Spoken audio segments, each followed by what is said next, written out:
Good morning and welcome back to, we're on day two of the Game Over Commissions in 2020, which of course are virtual, but they're still being attended by some of the leading experts in the United States. The Game Over Commission is the only independent body that is actually analyzing what really happened with USA Gymnastics and the sex abuse there, and also how do we make things better in sport for children and for young adults.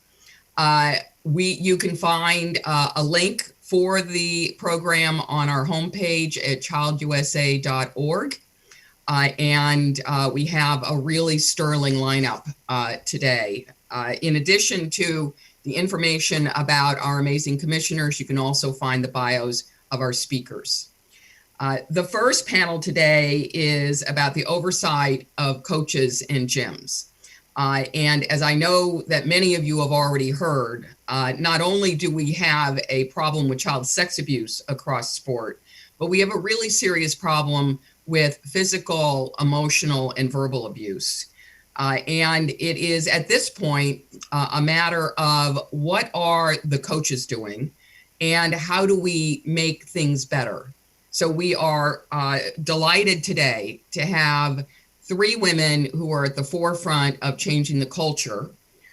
We have Lisa Aguirre, she's been involved in the sport of gymnastics for 40 years. And she was a competitive gymnast. She's coached and taught competitive gymnastics, and she views her role as learning from the mistakes from the past. And I think you will be very interested and moved by what she has to offer today. We are also delighted to welcome Gail Santamaria. She is a counselor and a sole practitioner and founder of Hope Road Counseling and Consulting. But she's also been a passionate advocate for child protection, and particularly in sport. And she has some remarkable insights and experiences that we all need to hear about to understand just what needs to be fixed. And then we have Ann Colassa, who's a wife, mother, business owner, coach, and leader in this field. She's been coaching gymnasts for 30 consecutive years. And she even took the first Bahamian gymnast to the world championships. So what I hope we'll get out of this particular session is it's not just the athletes and it's not just the USOC and the organizations. The coaches are on the ground. So let's hear from these three leaders in trying to make it better for the athletes, and then we will have a question and answer with the commission. Thanks so much. Hi, my name is Lisa Aguirre, and I own Bay Aerials Gymnastics in Fremont, California. I've owned the gym for 16 years. My story's a little different because a little bit of the background to it is I was working at a gym that came up for sale, and it came up for sale because the owner and the head coach was going to go to jail for abusing little gymnasts sexually. And it was a huge shock to all of us who were on the staff at the gym. None of us believed it. When we look back, of course, there were many, many red flags and, warnings about it. But just like when this whole thing came out with Larry Nassar and Athlete A, and you see it and you don't believe it, and it's exactly what happened to me. So I had the opportunity to buy this gym, which, I don't know if any of you could imagine buying a gym that had this horrible thing happen to it. But my husband and I decided we were going to turn it around. We were going to paint the gym bright colors. We're going to bring in a new staff, and we're going to do everything that I had wanted to do all the years that I was coaching. I made little lists. I decided that every gym I worked at, if I ever own a gym, I'm going to do this differently. I don't like the way this went on. So when I was ready to open this gym, I was really ready. So the best thing I can do to talk about today is over the years, I've made some really, really big mistakes. and they were obvious.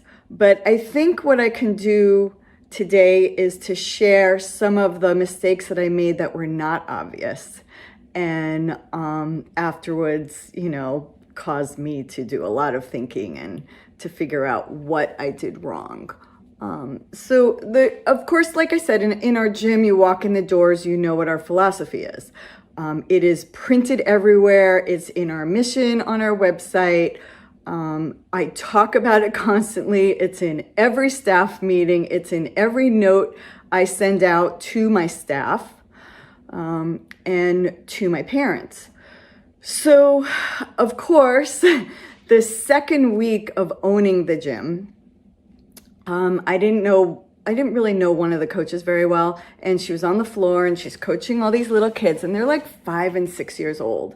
And so now I'm in a whole new role. I'm a manager and an owner, and I'm standing on the other side of the gym, and all I can do is, it's not even that I see it, I just hear in my ear, this one coach on one girl, just nagging and almost bullying at that point, but I'm not thinking about it as being bullying. Next day I listened again, hear the same thing on a different child. So I had a conversation with her, and I just told her that it wasn't okay, and I tried to offer some suggestions on, instead of getting frustrated, all the normal steps to take. And she wasn't having it. She was just like, look, you can't tell me what to do, and I know how to get her to be good. And, it wasn't even like a high-level gymnastics team. So I let her go. And it was hard because it was the second week I owned my gymnastics school. Thank God for my husband standing behind me, pushing me. The next day, I get approached by our huge booster club that I didn't realize how big this booster club was. The president demanded a meeting, sat in my office, and told me that I couldn't fire her. She coached, at this gym previously for so many years, and so many little girls loved her. And I just looked at him and I made it clear that he understood. I will not tolerate somebody being mean to a child. And he's like, well, that's not being mean. And he's giving me all these explanations. And I'm like, that's being mean. And there is no gray area. And so after that, I decided that I had to take a little bit of a different approach. So we started to talk about children's souls. And that's the number one thing that we cared about at the gym. So that wasn't like anything like you would think was a big mistake. I think that was a great thing, and it started me on a roll. But the mistake was that I took for granted that just talking about it and just, existing was going to make everything perfect, because it wasn't. I had a coach come to me, and she was an ex-gymnast. So this was a few years down the line. I had coached her for a few years. She was a great gymnast, sweet girl, comes from a great family. Like, there's nothing, bad about this in any way. And she was very, very good friends with some of the girls who were previously abused from the gym. But I didn't think about it. And she wanted to coach. She wanted to make it her full-time job. This was going to be her life. And I was so excited because she was so talented. She was so lovely. And I just wanted to, really help her. And I gave her a job. I gave her a position. And she knew my philosophies. She knew everything. I thought, since she grew up in our gym, and she knew exactly where I was coming from, that she would be a positive coach. And slowly the warning signs started coming out. The kids started to look beautiful. She did an amazing job with them. But then I started to get some complaints from some parents, and they were little. I found out in the end the parents were really afraid to tell me because there would be backlash on the kids. And what made me so sad was what she was telling them was, oh my goodness, if you fall off that beam, Lisa is going to be so upset with you. And the gym, Bay Aerials, is going to look so bad. She put so much pressure on them, even in the gym and at competition. that I had no idea she was doing this. She was using me. And I like really wanted to help her. I, had lots of meetings with her, so many trainings, so many crying sessions. Oh, Lisa, I want to do so well. And I just couldn't believe that she was actually using me against the kids. So I let her go. And that was really, really hard because she was so close to my heart.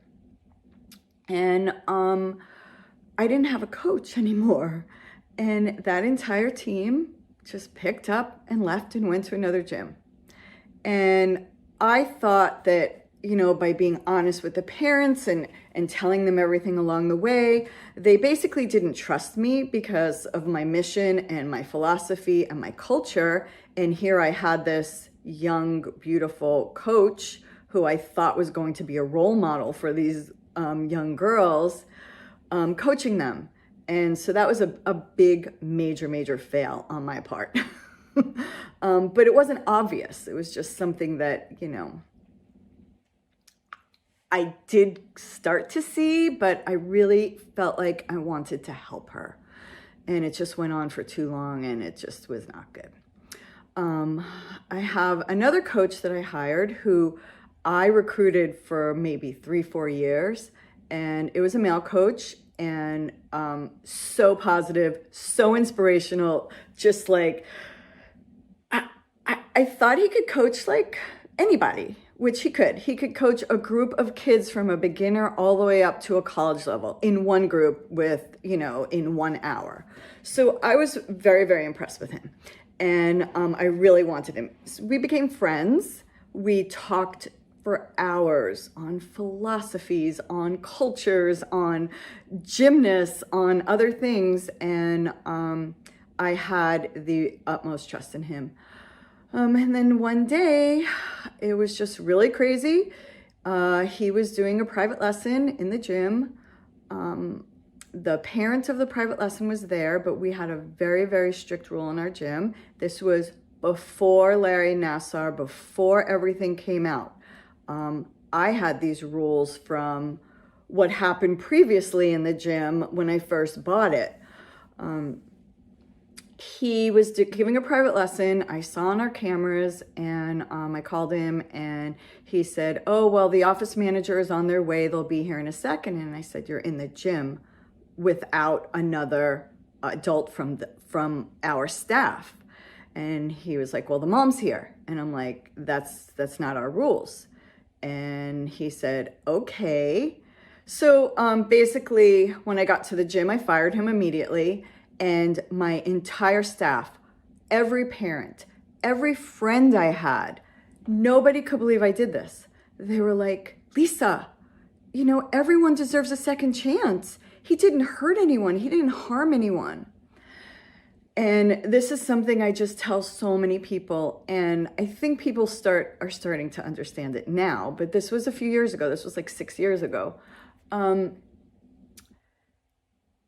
He was my most trusted employee.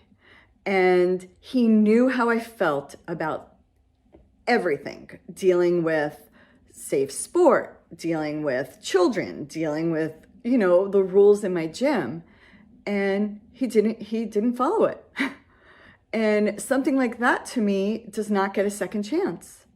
It is the safety of the well-being and the safety of the children, of adults, of staff, of himself even. And he took it for granted. And in these times and days, you cannot take that for granted.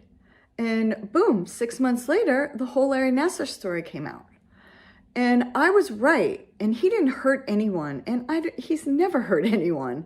But the point was about trust, and you have to be able to trust people 100%. So that was a little lesson I learned. That was not something that was obvious. He didn't do anything horrible, but he did. And I had to stand behind that, and I've always stood behind that 100%. I had a coach call me up and he said that one of my coaches were at a gymnastics meet and they were in the back room and they were bad mouthing one of the judges. Now, this judge is married to the guy who went to jail, who I bought the gym from. And I said, okay. And he said, she's in that back room and she's saying, that she can't believe that she's, judging all these children and she's still married to him, and on and on and on. And I was like, oh, what do I do? And I quickly thought, and I said, you know what? I said, I'm going to explain something to you. She was on the team before I bought this gym, and those girls were molested by this guy. She doesn't need to stay quiet about it. And he was like, but she's in a big competition and all these people and all these judges and all that. And I was like, are you listening to yourself? This is the problem. After all these years, nobody wants to talk about things. Everyone wants to keep it quiet. And I said, her best friends were abused. Why should she keep quiet? And this judge is in this competition and she's going to judge my coach's kids. What? She's allowed to do that. So he took another whole turn and he was like, oh my God, Lisa, I've never really thought about that. That's amazing. And just recently, that same person came to me and said, Lisa, over all these years, you've always said, out loud to everyone that you want positive coaching, and you were so into the changing the culture and doing all that. Can you help me with my staff? I just had a meeting with them and there was so much negativity, and everyone was thinking, oh, well, you just want us all to be nicey now because, you don't want to lose money and you don't want to lose kids to another gym. And my brain just started going nuts. I was like, oh my God, changing the culture. And it made me think. For years and years, when people weren't happy at my club or a parent had a problem, I would tell them, every gym, every gymnastics school has their own philosophy, their own culture. And, you have to learn about each one, and then you have to pick the one you're comfortable with. And that's where you give your trust to the coach. But why should every gym have a different culture or philosophy? I teach gymnastics. I opened a gymnastics school, okay, because I love children and I want them to love gymnastics or fitness, or I want them to have a passion. And I care about their souls. And why should the philosophy be different anywhere? And I think this is the point we have to get across. Yes, we have to change the culture, but the culture needs to be the same everywhere. The philosophy needs to be the same everywhere. No one should ever be mean to a child. There is no gray area about it. Whether it's a coach being too strict or too much discipline, no. You know when somebody's being mean. And it shouldn't happen. And the biggest thing I could say is stand firm. Don't keep an employee who you don't feel is being 100%. Don't try to teach them. You can't. They know your philosophy. They know the rules. You have to cut it off. You have to continually educate your staff. You have to, find new ways to do something and show them. Find a different way. They might roll their eyes. They might not be on board. You have to take a breath and you have to not have them on your staff. You have to not be trusting them in your gym to take care of your children. I feel like I'm a gym owner. I'm in the gym all the time. It is the gym owner's responsibility. If you are a head coach, you have to place this responsibility on the head coach. If you are a gym manager, you have to place the responsibility on the gym, on the person that's managing you, and on the gym owner. You always have to go back to that gym owner. They had a reason for opening their gym. They have a reason for staying open, and you have to make sure that you're all on the same level. I love gymnastics. I love kids.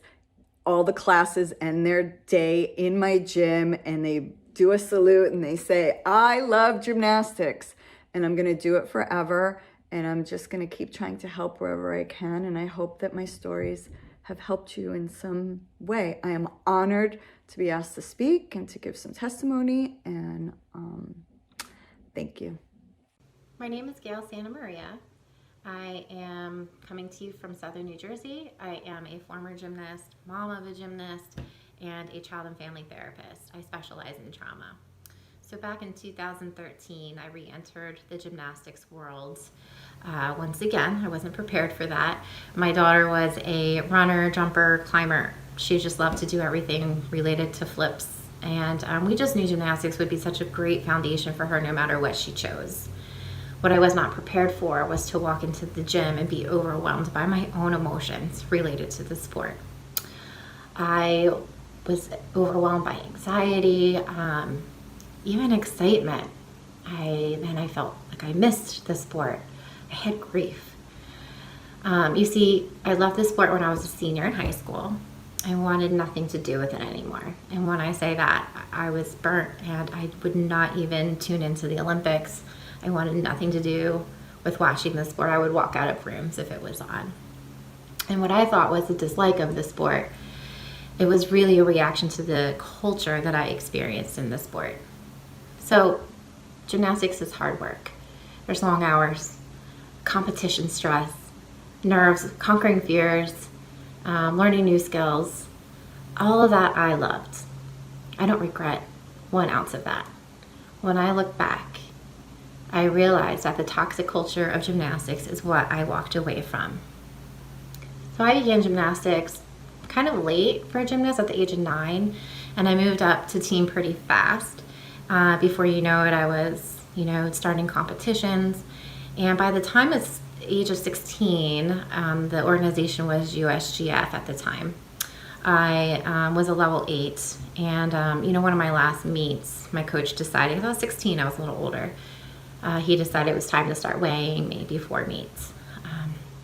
I don't remember all the names. I don't have vivid memories of the names and kind of the things I went through related to him. I don't forget his facial reactions and his body language. I do remember him screaming a lot and saying things like, "Are you stupid or just deaf?" So this experience, along with other trauma that I experienced in childhood, led me down a path of suppressing my voice and my experiences. I had early trauma in my life, and I was a child who had internalized my suffering. I had destructive self-narratives, and I had just such a heartbreaking sense of self. These struggles have followed me into adulthood, and it took me a while to really learn and realize how my traumas have impacted me and how to not beat myself up anymore. And to be honest, I'm a work in progress. And I also have been able to view these experiences through a trauma lens, not the "it's just me, I'm the defective one" lens. Ultimately, I do believe that this is why I chose the field that I chose. I know that when children are impacted by trauma, that they have a false narrative, a belief system, that they're the defective ones. They also feel kind of suffering in their voice, not feeling empowered in their voice or in their ability to help themselves. So the work that I do has really become a specialized focus on working with kids impacted by trauma to seek their understanding and their narratives, empowering their voice, and ultimately pursuing healing from their traumas. So the question I'm addressing today really are, what were the oversights that were in place, what was missed, and maybe what are things that can be done to make this a safer sport. Well, I've had the benefit and the privilege of speaking with some USAG personnel about this, and there is certainly awareness to the past misses. So I'm going to speak about the traumas, right, from the past, and how I will use that to address what was missed and what can be done better. So I approach this through my experiences as a former gymnast, a current mom of a gymnast, and also as a trauma specialist working with kids and families. In the past, there was a divided paradigm. There was no transparency, no communication. There was failures really between all stakeholders except the children. There's no supportive coaches, no child development education, no accountability, no family component to education, to kids or parents. No reporting system was in place at the time. No system that responded immediately to child endangerment. And I want to say it probably wasn't felt that it was necessary. Most importantly, it was not child-centered. The child's goals, their experiences, their voice, they were rarely acknowledged. I would say that kids were often pawns to someone else's success. So the athletes did not feel that they mattered. Therefore, internally, they suffered, suppressing these experiences that are painful and their voice. Even when they spoke up, it was not often validated. They're then blamed, shamed, punished, even, for not producing results. Often athletes will produce skill out of avoidance, right? And then they move on to avoid the coach's reaction. So in order to kind of get away from this coach's disapproval that feels too hard and too painful, or their parents' disapproval, that's when they would produce. It never came from a place of safety and empowerment. They came doing these skills from a fight or flight state. They did not feel safe. I've been reading testimony after testimony of athletes under the Gymnast Alliance hashtag of their experiences of abuse over years, decades even. And the thing that really has broken my heart is hearing kids talk about their experiences going up to practice, just driving in, and crying and being sick, even wishing that they would be harmed so they didn't have to go. Two phrases. One I just saw today, actually, where she said she was living in a territory where there was some bombing violence. And she said she wished she was bombed. And another was wishing that they were in a car accident and hit. And some athletes had even gone to say that they wish they were dead. That breaks my heart. And this is under the hashtag the Gymnast Alliance. So I've been listening to those voices and committing to doing better, to changing, because their voices are essential in this change. For me, all these experiences, all the voices I'm listening to, my knowledge in this field of trauma and my experiences that working with children who are suffering daily, I believe there are certain items that are necessary to implement to really make this a safer organization that better protects children. Number one is the child's voice. Children need to be heard. The athletes need to be heard. There's multiple ways to pursue this, but right now I feel one thing that can be implemented is seeking out better education and training for parents and coaches to help them tune into the clues of stress, and also how to kind of tune into like body language, how to seek out the voice of the child. I even envision a survey that the athletes can complete maybe every year, maybe at the end of a season. And they can share many things, including how they felt the season went, what went well, what didn't go well. But it would also touch on their experiences in the gym and, maybe their experiences with each coach. I also believe this is ultimately best practice would be sandwiched between child development training for coaches, along with other things. I also believe the coaches need support. Good coaches will rise up and be part of the solution. And I believe that part of that is highlighting the coach's success in the framework of good coaching practices, not just elite athletic success. Coaches who are coming out of unhealthy culture, like I came out of, can relearn healthier, more effective tactics. I believe there are more good coaches out there than bad ones, The harmful, abusive coaches will weed themselves out and will hopefully be suspended at a faster rate. They need to be removed immediately if they are in danger to children. That can be demonstrated through multiple ways, but moral incompetence, similar traits to narcissism could be something to look into further. But we can't allow coaches to be around kids any longer who are harming them. Not in due process of investigation, they just need to be removed. Parents would also need to be included in this process, right? They're the front line for their children. And I don't think they often know what it means to look for a stressed out child and how to pursue their child's voice. So training for parents would be essential. Data collection, surveys, questionnaires. I got a call from a company that I've used where they just said, we're checking in. Are you satisfied? What can we do better? Just even random phone calls like that, just to check in, would be excellent customer service, but gives parents and children a voice. Good relationships require trust. Communication is essential to build trust. And this can be improved across all parties through conversations with coaches, gyms, even panel discussions, maybe from time to time, by region, by state, however that can get started or continue, I should say. So through my recent conversations with the USAG, I do believe that the right personnel are in there who are child-centered and want to prioritize athlete well-being. Culture change is going to be messy. It's going to take time, but I believe it's coming. And I do believe more athletes are going to benefit from the sport and not have to be impacted by the trauma and harm from the past. So thank you for allowing me to speak on this. I am committed to be part of the change and the solution. Hi, my name is Ann Kalasa. I'm the co-owner of Gymland School of Gymnastics. I'm also the head coach of the girls USAG team for arena gymnastics in Hamilton, New Jersey. I've been involved in the sport of gymnastics for 34 years, and I've been coaching for 30 consecutive years.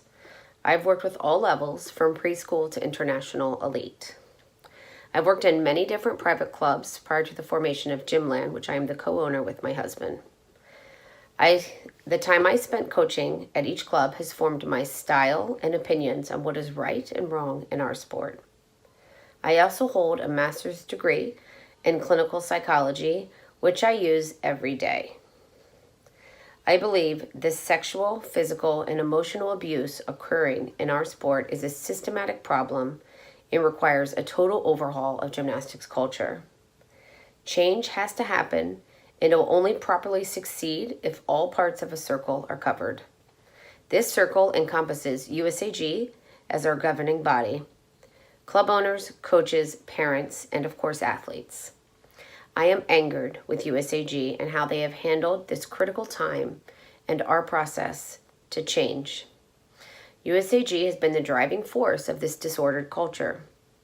Larry Nassar was the final blow that woke up the world to this system of abuse. However, Larry the Monster could not have reached the level of abuse that he did without the USAG culture of obedience, silence, and fear. A national governing body, NGB, that has winning and endorsements as its #1 goal and holds its members as necessary puppets rather than equal partners. I believe that this concept is widely understood and accepted by many in our industry. My goal in this testimony is to speak on the why and the how of such systematic failures as I see it, as well as offer insight into how we reinvent ourselves as a more than just safe place, but an industry built on a child-first mentality. I believe the best way to promote change is to encourage insight and self-reflection. This needs to happen for each of us as gymnastics professionals, in addition to our governing body and our athlete parents. As a deeper understanding is formed, then we can move to the place of action, education, and training. After decades of disordered culture, this is not a simple solution. It is a process to change. Gymnastics, for me, it's in my veins. It's my passion. It's the first thing I found to love outside of my family. When I was a child, this was my #1. I started coaching because my coach asked me to. It didn't take long for me to realize how much I loved to teach. In my earlier years of coaching, I studied elite gymnastics. I wanted to be an Olympic coach. I wanted to be the best. I wanted to be exposed to the best coaches to achieve this dream. I was a student of coaching, and I wanted to learn all I could. I put myself around the best coaches. I watched the training videos. I was soaking in whatever I could find. There are times I felt conflicted between my relationship as a grown-up to a child and how coaching them at the very top of their ability or their quote-unquote spoken goal could lead me to say things I felt were wrong. The expectations put on coaches from national staff, club owners, bosses, parents, athletes, as well as the expectations we put upon ourselves, they can be impossible to reach. The super driven and competitive nature of many coaches can lead to losing sight of what is most important: the child. As a young coach, I was inspired by so many great coaches. My drive for coaching, though, it was always kid-centered, which doesn't mean I never made any mistakes. I do that every day. My passion is even between influencing the lives of children and developing excellent gymnasts. I have always adored children. I've been fascinated by the way they navigate their world. I never wanted to teach those perfect robot gymnasts, the bobbleheads that would do anything you asked and try everything without any reservation. As I put myself in a position to develop as a coach, I became exposed to the highest competitive levels of the USAG system. I wanted to coach maybe even an Olympian. However, elite gymnastics and child joy seemed harder and harder to maintain.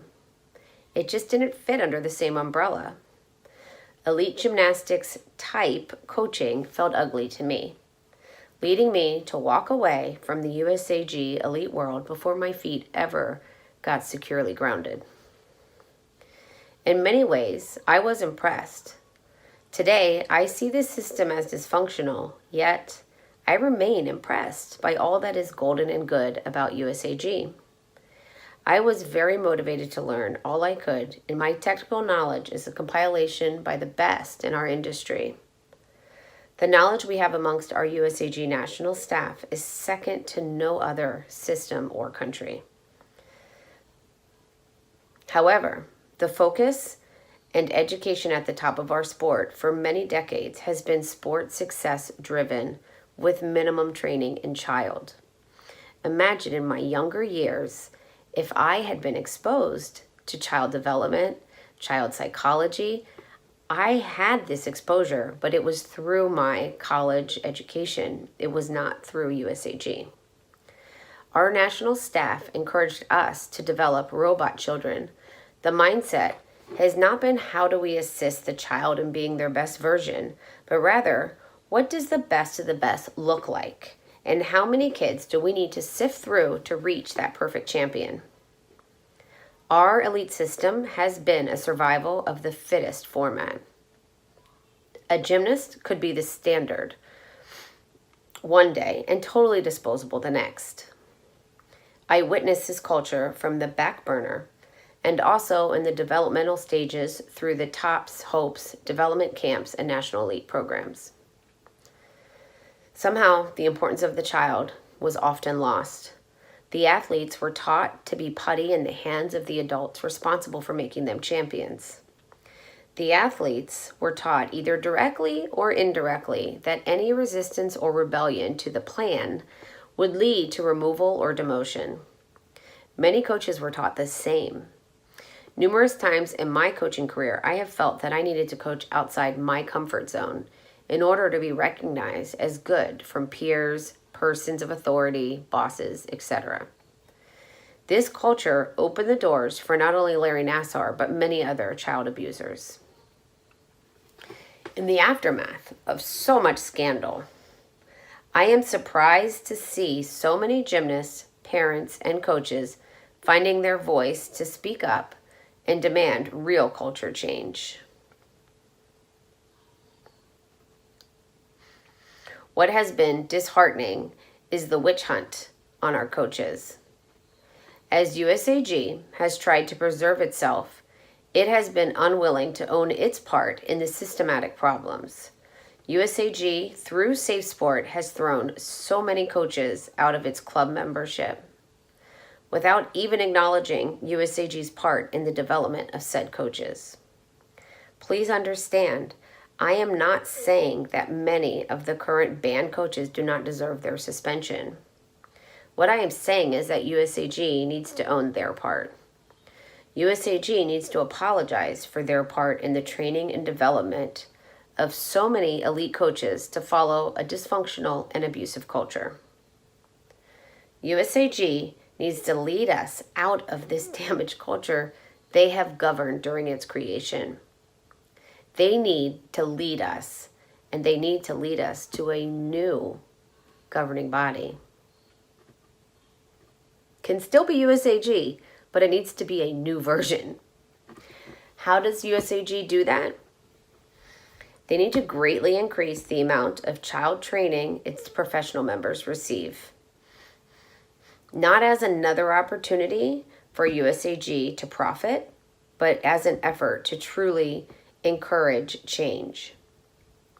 As coaches, our understanding of the child development should be similar to our understanding of teaching the perfect cartwheel. This is where I feel USAG has failed its members the most.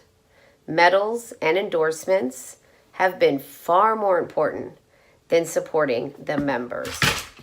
The members are the athletes, the coaches, and the club owners. But USAG has a history of bowing down to the companies with the endorsements. Technical and child development should be certified at each level of coaching. Coaches should move through the levels based on those certifications, just like the gymnasts. This training should be ongoing, it should be required, and it should be free. Instead of the very basic safety certification, coaches should receive a collection of child-centered training and certification. Coaches trained and developed through dysfunction, both as a gymnast and a coach, need to work to change the culture, and at some point, if they don't, they'll be obsolete. Change is part of the job. Just as a coach needs to adapt, so does a gymnast. They need to make their corrections, they need to fix their form. Another useful question is, do we, in the most communal sense of the word, inclusive of USAG, provide coaches the support, education, and encouragement to adapt and improve? And I think the answer to that is no. Without a standardized approach to coach education that is inclusive of youth development, large-scale, systematic change leading to consistent, high-quality experiences for athletes isn't possible. Gymnastics needs to operate more like the rest of the business world, with professional development, performance reviews, clear career paths, adequate vacation, and on and on. Coaching is demanding, no matter the sport, but in gymnastics, I feel that there's much work to be done. Coaches need to be incredibly patient with the athletes, yet they are very overworked, underpaid, stressed because they don't have proper resources. I'm not sure how we fix all of that, but that is definitely something we need to look into. I don't think there's an excuse to the extremes that some have gone to produce results. But I do think a lot of things will have to change to keep talented, well-meaning, capable coaches in the sport.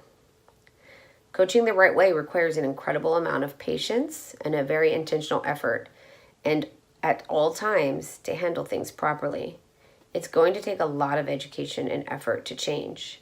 But yes, we can do it. Furthermore, our culture of parent needs to be studied and encouraged to change.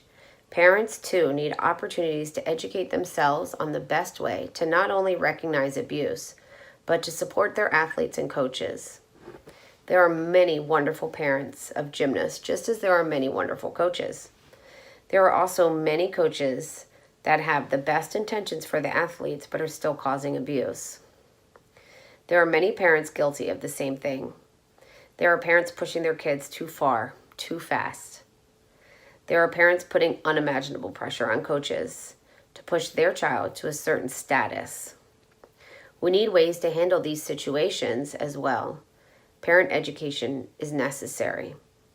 Coaches need advocacy and support. Coaches, parents, and athletes need to feel like they are on the same team. Each part of the whole needs to know their lane and how best to navigate and advocate for what is best for the child first. There is a lot to fix in our world, always. The fact that we are having these commissions and these tough conversations gives me great hope. As a club owner, coach, mother, and gymnastics passion-centered person, I expect change. I expect all parts of our system to do better. I expect better for myself, and I will continue to introspect and understand the norms ingrained in me. I will ask the why. Why do I teach this way? How can I adapt my plans for this individual child? I know if we expect more from ourselves at each level, that our hope for a better future is in our hands. And if it's in our hands, then it's definitely possible. Thank you so much. Thank you so much for those really illuminating comments. What I'd like to do is to ask, I'd like to start with Gail. And just, I as a therapist, I'd like to ask her, she's pretty positive on USAG. Can we really save USAG? Unmute your mic. You're on mute. Thank you for allowing me to speak that. So I really, at this point, say USAG is likely going to be here to stay. I don't see movement that is going to say otherwise. And I approach this from the bridge model that in a lot of the trauma therapy I do with kids and parents, you kind of say, how can we be the bridge, right? How can we repair something that sometimes I even say in family therapy is it even worth it, you know? So I want to be the bridge and say, okay, there is problems. Let's pursue how we can take something that has been so toxic and has been under that toxic umbrella and say, how do we go right in and present, here's all the steps that need to be taken to resolve. We need to, based on conversations I've had, you know, I've been privy to, that there are some good personnel in there that are child-centered and they're new. You know, the staff has been in there for, you know, really just in the last year. And I think there are going to be strides that are being taken. In the trauma model, what I would like to see, like Anne was saying, I like to see an apology. I would like to see transparency. I would like to see panel discussions. I would like to see conversations happening saying, yeah, this was wrong. I don't feel you can move farther. I don't think you can move out of toxicity until there's trust established. And that's not there right now. So, so let me ask, Lisa, do you have the same, you know, what this commission is trying to do is to figure out through the lens of some of the leading experts in the country, what to do about the fact that there is seriatim sexual abuse. And your testimony was riveting to me because you're just, you know, you are the classic coach who just wants to do the right thing. And the system is hard to be in. So what is your view on USAG? I personally don't know what's going on there right now. So I just feel that we need a new organization, you know, and just start over. Anne, where do you stand on that? In regard, you're still talking to me. Sorry. No, I was asking Anne. Sorry, I was unmuting. So I feel like I've been privy to know a lot of the change that's happening at the top and at the leadership of USA Gymnastics. So I'm not sure that starting a whole new organization is the right move. Although even 3 months ago, that's exactly what I thought needed to happen. Mm-hmm. It does seem like it's possible to rebuild and reinvent and keep some of the, you know, the great stuff that's always been there. It worries me to start from scratch, but I do think every portion of it needs to be studied and looked at, and it has to start with an apology and some ownership. So James Marsh has a question.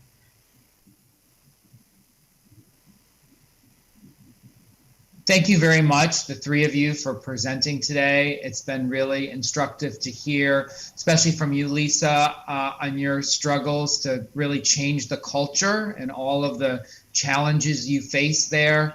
Obviously, one person in a world where there are hundreds, if not thousands, of gyms is really very instructive. My question, and we had a very fascinating history yesterday of the U.S. Olympic movement and how it changed, became more commercialized and more money-centered, starting around 20 years ago. I was wondering, given all of the three panelists, your experience over many, many years, how do you think we got to this point in gymnastics and sport in general? Is it a chicken egg problem? Which came first, the bad coaches, or which came first, the culture? Or were they self-reinforcing? Was this something that the Russians imported with their, Soviet-style training that took over the gymnastics world, 30 or 40 years ago? Can you give us any historical perspective at all on what may have been driving this culture? Obviously, we know that money drives a lot of things in this culture. Money drives sports, and clearly, we think that's a part of it from our discussion yesterday. But what do you see on the more front lines, grassroots level of what has taken over the sport and got it to the point where it is today? I feel when I coached, winning was so amazing. And, I think the other people who spoke also, they talked about how they just followed another coach. They just learned from another coach, and everyone was winning. And so you just modeled after someone else, and you saw it working, and it, but somewhere early on, I completely shut down, and I was like, I do not think this is good.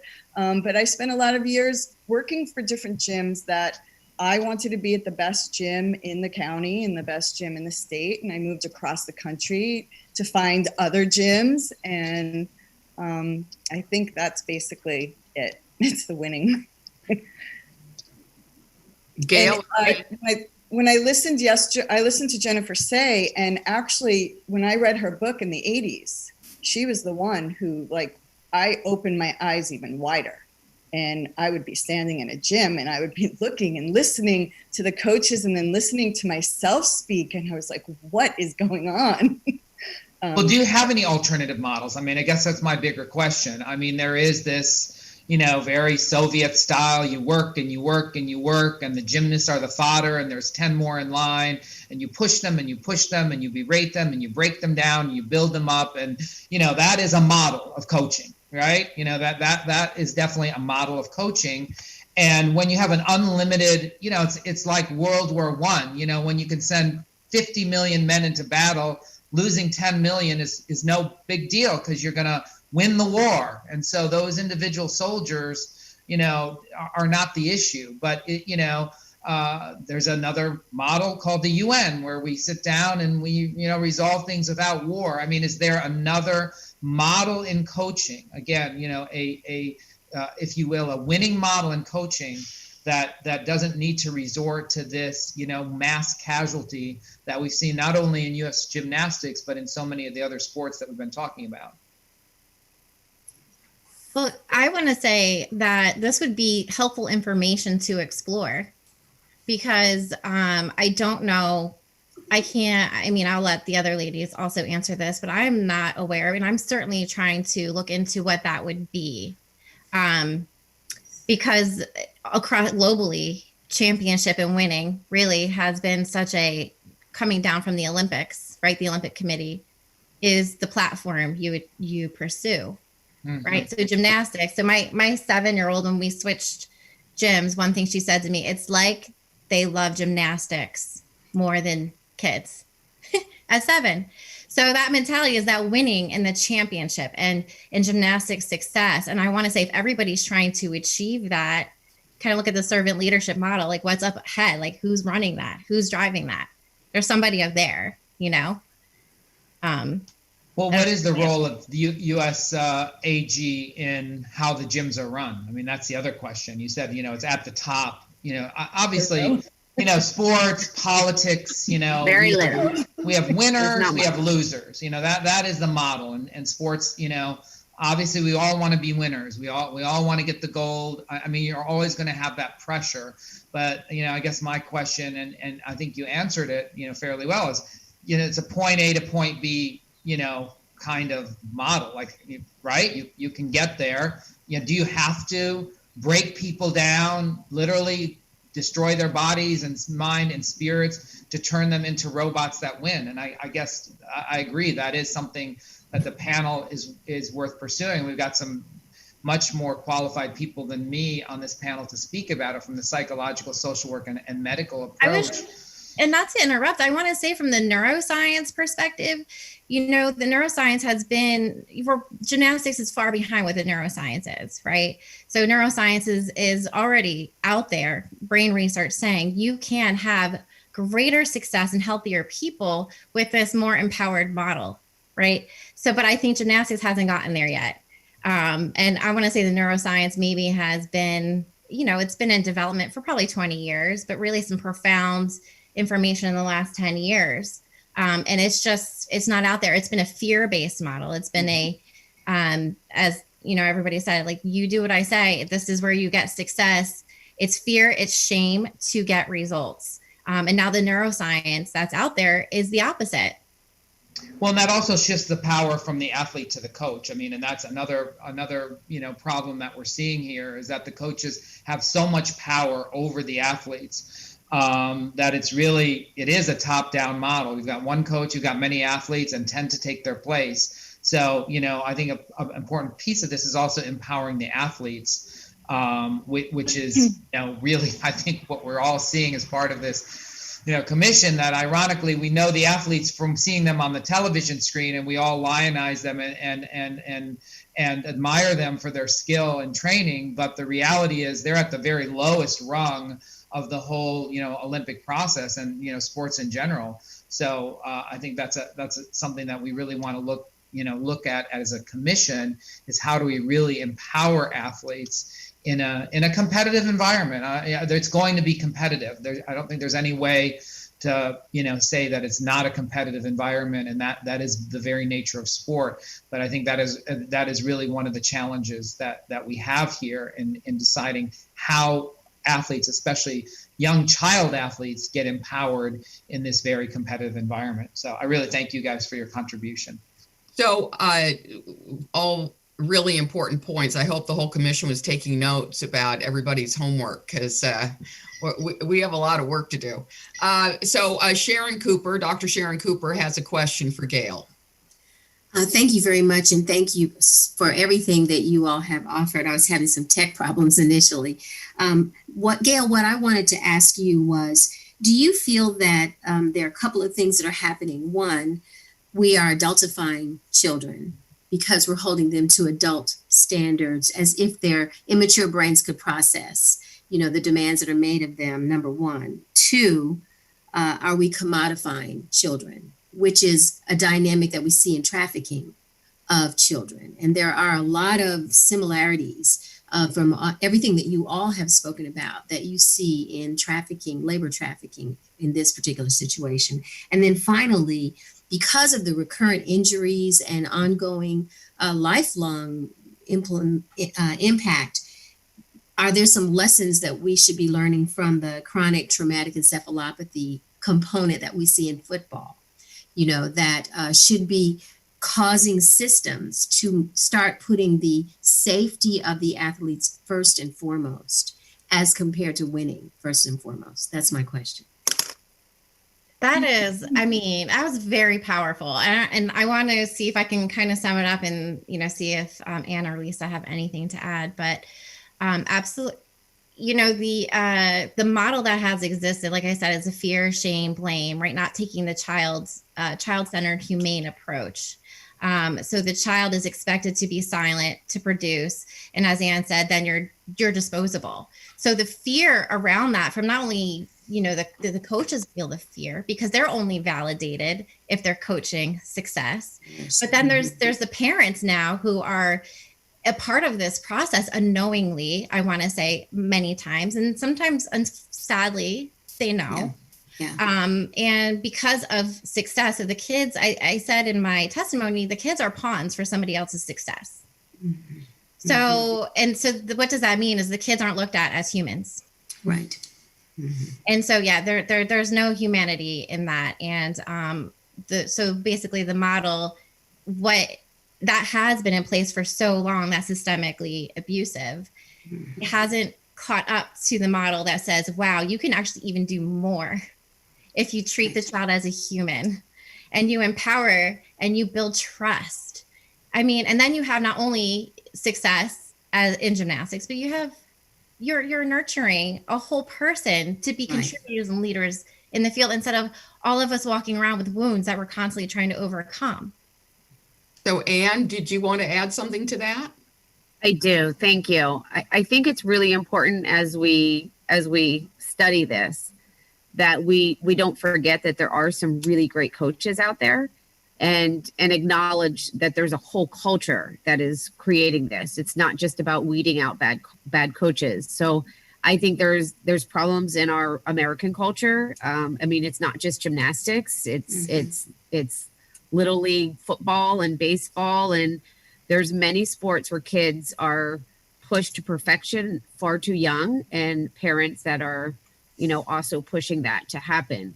I think where gymnastics got to a heightened level and a total disordered level is that you have the American culture that wants to win and values sport way up here.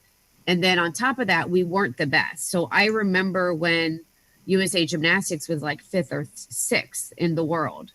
And in order for us as Americans to be the best, we started bringing in a huge influx of foreign coaches.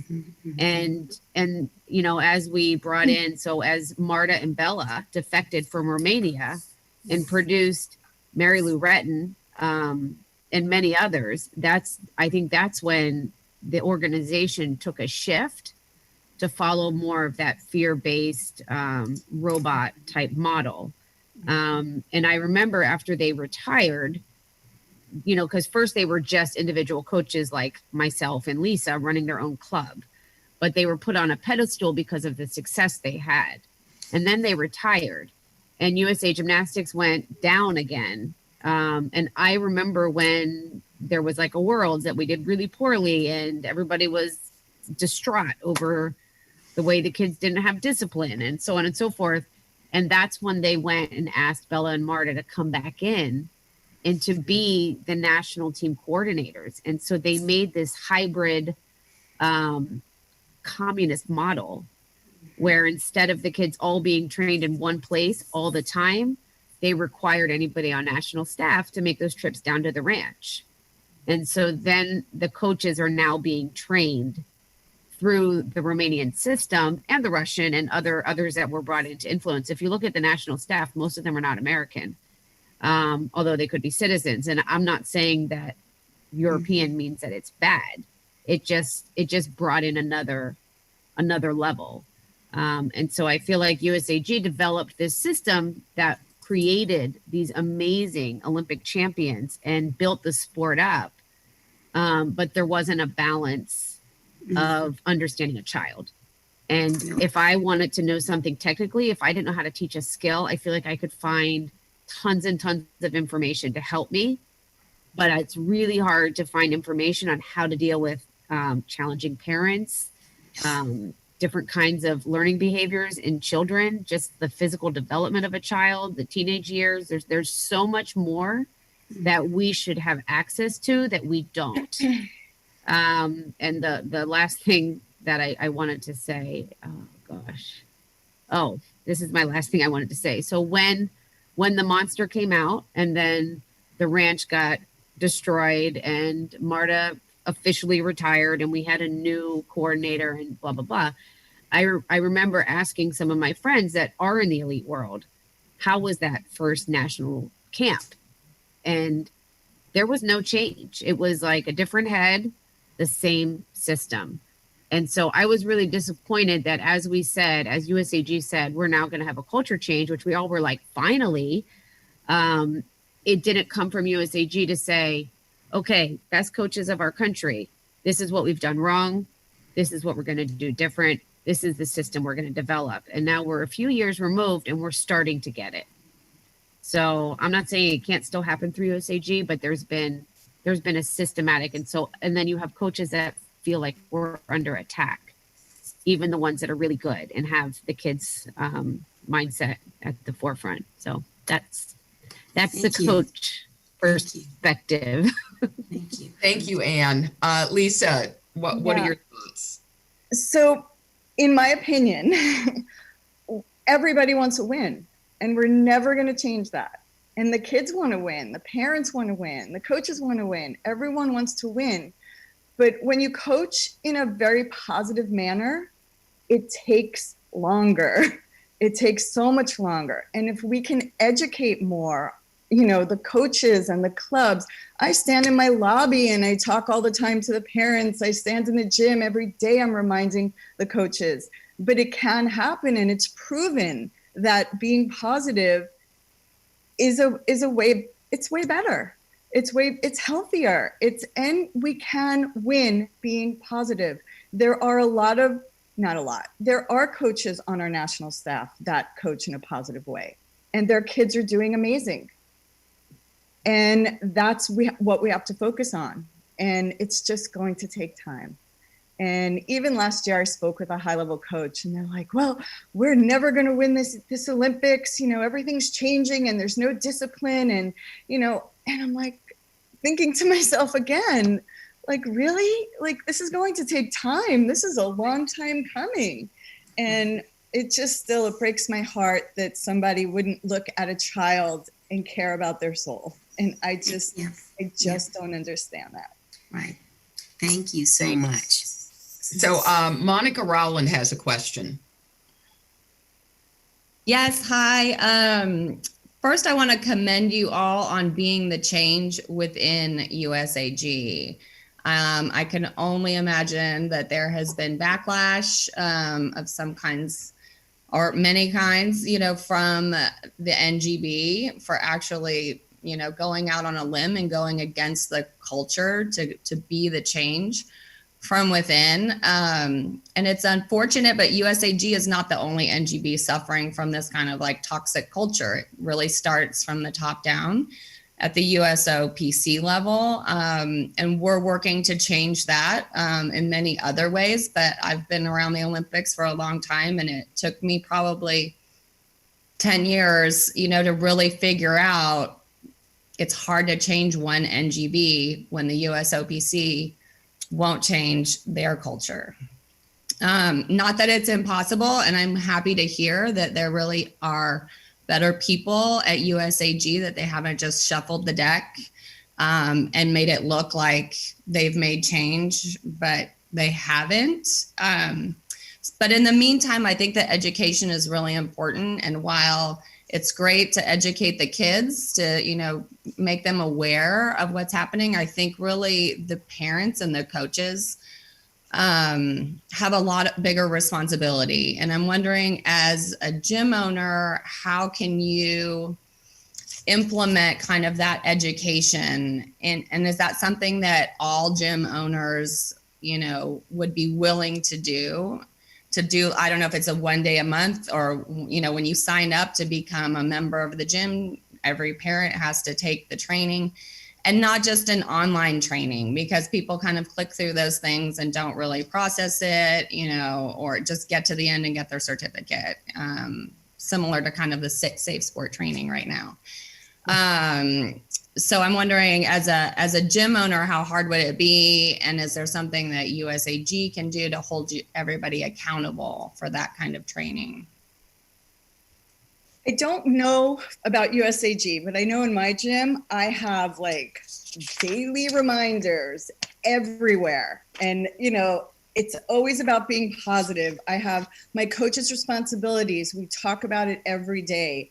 Child first, their feelings. I have daily reminders that when they check in and they clock in, they read a daily reminder. They have to read our philosophy. Like I force it every single day. I inform them all the time why we are better than the other gyms. And I mentioned earlier that why does every gym have a different philosophy or a different culture? So I remind my staff about that all the time. I remind them, what makes a super teacher, and all the yellow things highlighted are all positive things. It's not you could teach a cartwheel or we're going to win the next competition. And then we have meetings with our team, coaches, but the team coaches are always involved with the recreational everyday coaches because we can't separate them. Once you separate them, then you have this different style of teaching and coaching in the facility. But if USA Gymnastics did have, some kind of training for the coaches to go through, that might really, really help. And what about for parents? What about training for parents? I think that's the gym club's responsibility. It's really hard to do that. You have some cultures in some gyms, the parents rule the gym. In other, places you walk into, the parents, they want more information. They want to know what's going on. And, those owners should be giving it to them, not being afraid to give it to them. But couldn't you make it a precondition for a child to sign up that the parents go through training that will help them to identify potential problems? Yes. I think you can. I think that should come from USAG personally. I think each gym sets their standards on what is acceptable for their parents, for their athletes, for their coaches. I believe in the trickle down effect. I mean, I think the culture in our gym trickles down from my belief system and my husband's belief system. And you sort of, it spreads. But I also think that, USAG takes membership fees from us as coaches, us as club owners, and each of the children every year. And so I believe they should have the money to provide, for every parent, some kind of a training seminar on what it looks like to be a good, supportive, in the know kind of parent. And I also like it. The one thing that really, that I thought was a good idea, because judges in our sport, every year they have to earn a certain amount of credits. They're called like CPE credits. And it's a certain amount of hours they have to earn to keep their judging status. So I feel like we could require that from coaches as well. And instead of making it a bunch of technical, it could have some of these things we're discussing that coaches should know, because we've all learned in a broken system. But again, it can't be. Coaches are already underpaid. They're not highly educated for the most part. I mean, we require a certain level of education in our coaches, but there's no USAG requirement. So I feel like that should be a free service, that, coaches have to give their time to get it done, but it shouldn't be another paid course. Yeah. So Joy Silberg had a question for you all. Yes, I had a question for Gail. First of all, just thank you. This is just so brilliant, and you're such pioneers in the way that you're approaching this. It's just wonderful to hear about it. I'm also a trauma psychologist and therapist, Gail, and I'm really curious as to what specific neuroscientific literature you're referring to. I certainly would 100% agree that a healthier child is a child that has been given trust and has been provided all their whole emotional development is attended to. But I don't know enough about gymnastics to be 100% sure that a 10 out of 10 is a child who has all that. So is there neuroscience that helps us know that not only would a healthy, whole, total child be better fostered in an environment that is sensitive, but a better so-called gymnast? So let me make sure. All right. So I love that question because you're my people, like in the clinical, like trauma psychology world, and being able to look at it from that lens, look at gymnastics from that lens. It makes my heart beat these days. How can we make this better, make this a better sport? So first of all, I go back to basics and just understanding just basic psychology, which is establishing trust and safety and transparency. We just look at a trust model that you can get information about that kind of anywhere. You have open communication, you have dialogue, you have, just creating a sense of safety, because then guards kind of go down. Changing parent culture is being allowed parents to kind of have a voice for their child. Doesn't mean that they should run the gym, right? They shouldn't. But it's kind of a shared power model for the sake of the child. As far as research, there's an organization I started taking classes with called Coaches Rising. There are trainings that are out there, and they are a fee. They're a cost, of course, that are using neuroscience to how to use the neuroscience that's out there and implement it into coaching. So there are some. I have resources, and that I can pass along to you that I have found. But yeah, Coaches Rising is the one I'm thinking of at the moment. So yeah. So now we have a question from Therese Weezar, and who's with National Children's Alliance. Thank you all for your testimony. My question relates to standards of practice in your field. You've been, really describing the amount of autonomy and individuality that both coaches have and clubs and gyms have. And I'm wondering, are there, written standards of practice that both gym owners and coaches are expected to adhere to, at least as it regards to, child safety, not from the point of view of child sexual abuse necessarily, although that's critically important and Safe Sport, has some responsibility for that, but just in terms of other things like child development and the physical safety of children, dealing with sports injuries, those kinds of things. Are there standards of practice? Lisa, you want to take this one? I feel like I talk too much. No. They offer trainings and they offer different standards, but there's nothing set. There's no one, guiding us. I mean, we have our safety certification. Like, we have to give them that. There is a safety certification. It does kind of touch a little bit on some of these topics, but it's the same certification. And like, I can take it without reading and still ace it every time. Like, it's not new information.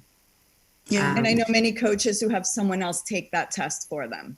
I know specifically that it's just interesting because you are a part of a large system. There are thousands, of clubs and gyms. And, I had a large system myself, not quite that big, but I can't imagine if everyone was just sort of told, make it up for yourself. I think that I can't,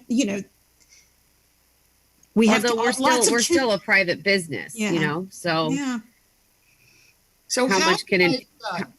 How does your liability insurance work? Do you apply individually? Does USAG? Yes, we apply individually. So every gym has its own individual coverage? Yes. Is it a requirement of USAG that you have a certain level of coverage, or? No, but I think it's a requirement of your township. Not the certain level, but just that you have it. Yeah, I mean, it could also be in some states a state law requirement. Right. But I guess the system that we're hearing described is NGB. You guys are sending money up to the NGB. Yeah. And then we're a member. Then you're a member, and that's it. Well, then as coach, so as a business owner, you just pay a fee. As a coach, you have to go through a background check and a safety certification. And those expire, I don't even remember, Lisa, what is it? Safety every 4 years. 2 or 4 years. Wow. 2 or 4 years.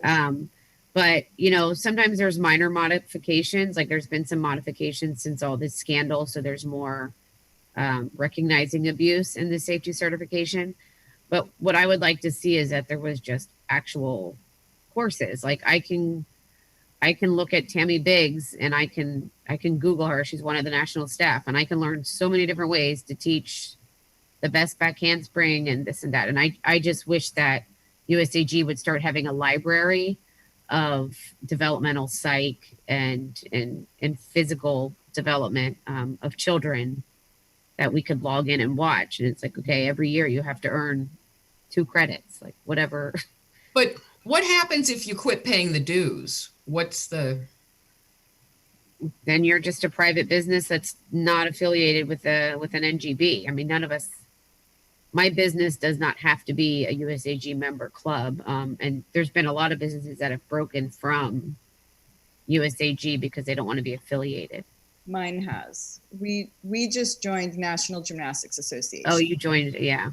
And I'm not going to join USA Gymnastics until I see and I know enough about the changes going forward. Yes. So we that's haven't paid our fees.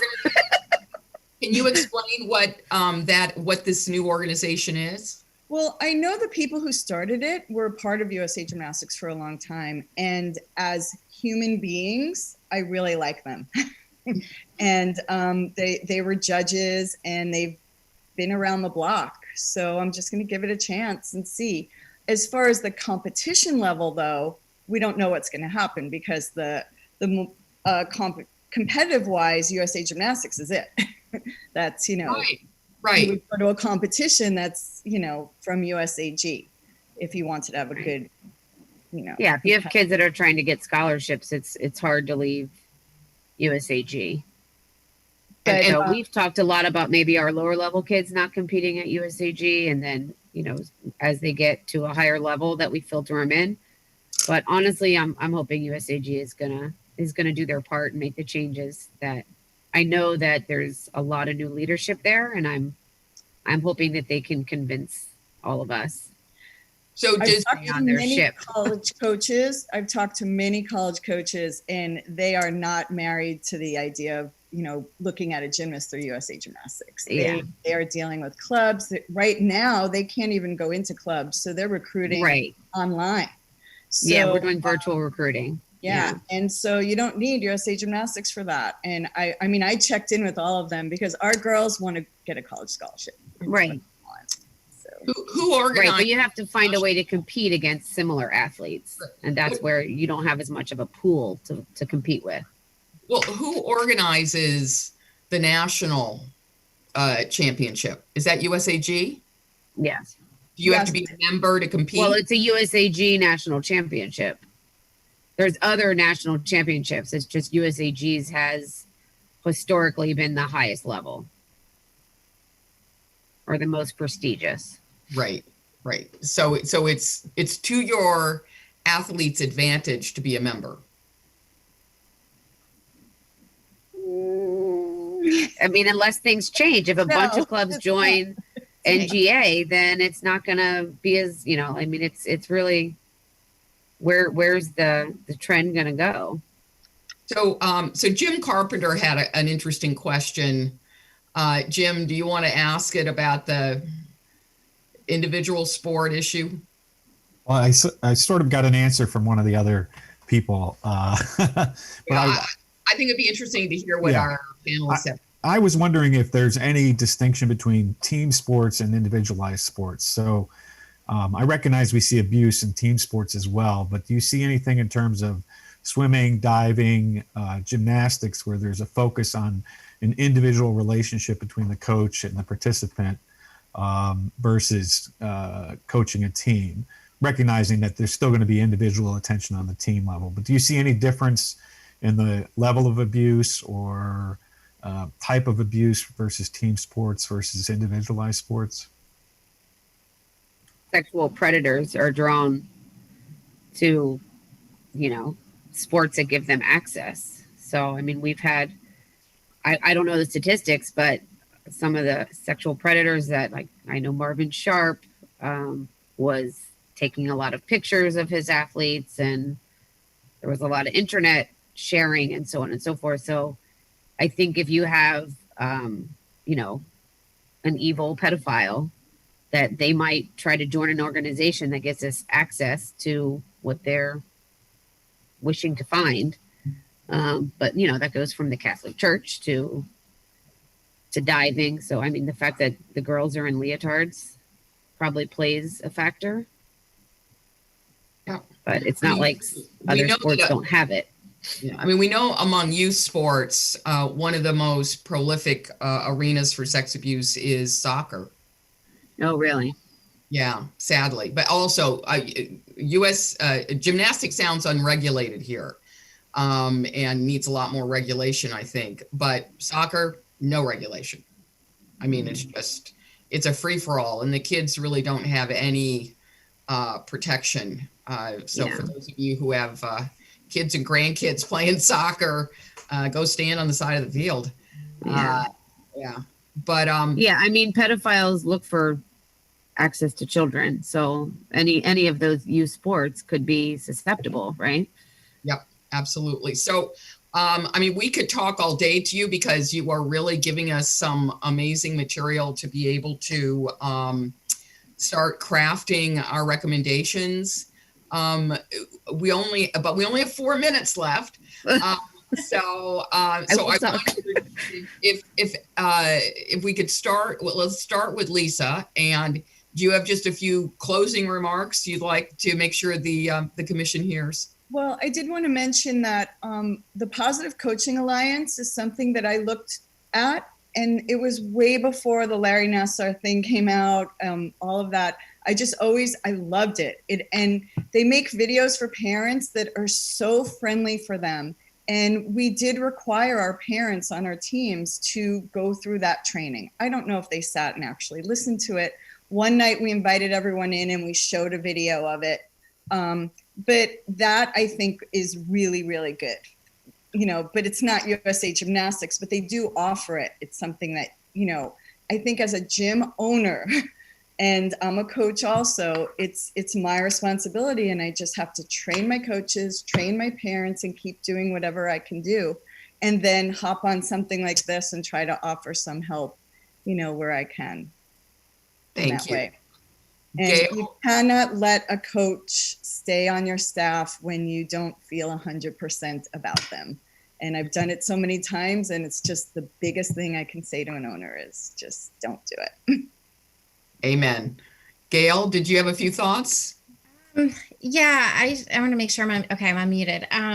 I just wanted to highlight kind of the neat thing about this panel is that Anne is my daughter's gym owner and head coach, and which I think is beautiful. And I just wanted to give her credit because everything she said about establishing a safe and healthy environment is what exists. We left an environment where my child didn't feel emotionally safe. And not that there was anything like outright abusive damage, but she was walking away feeling defeated with high anxiety. And in my field, I made the shift and I found Arena.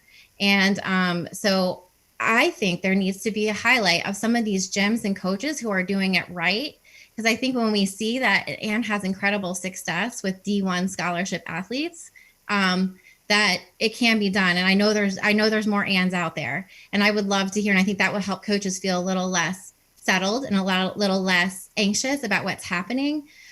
Because the bad coaches need to go, but I want voices like Lisa and Anne to rise up and be considered to be part of conversations to making this a better sport. Thank you. That's great. Anne, you get the last word. Oh my goodness. That was so kind of you, Gail. Thank you. I think I've spoken the most. So I just want to end by saying thank you for forming this and being willing to listen to our perspective, because we definitely come from a different place. Thank you so much to all of you. Thank you to the commission for, as usual, for your really insightful questions. We are going to take a 1 hour lunch break. We do let you eat. But we will be back at 1:30 and we will be hearing from Senator Richard Blumenthal. Landmark legislation was passed yesterday, and we'll see you at 1:30. Thanks, everybody. Thank you. Yeah. Take care.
Good afternoon and welcome back to day 2 of our Game Over Commission hearings in 2020.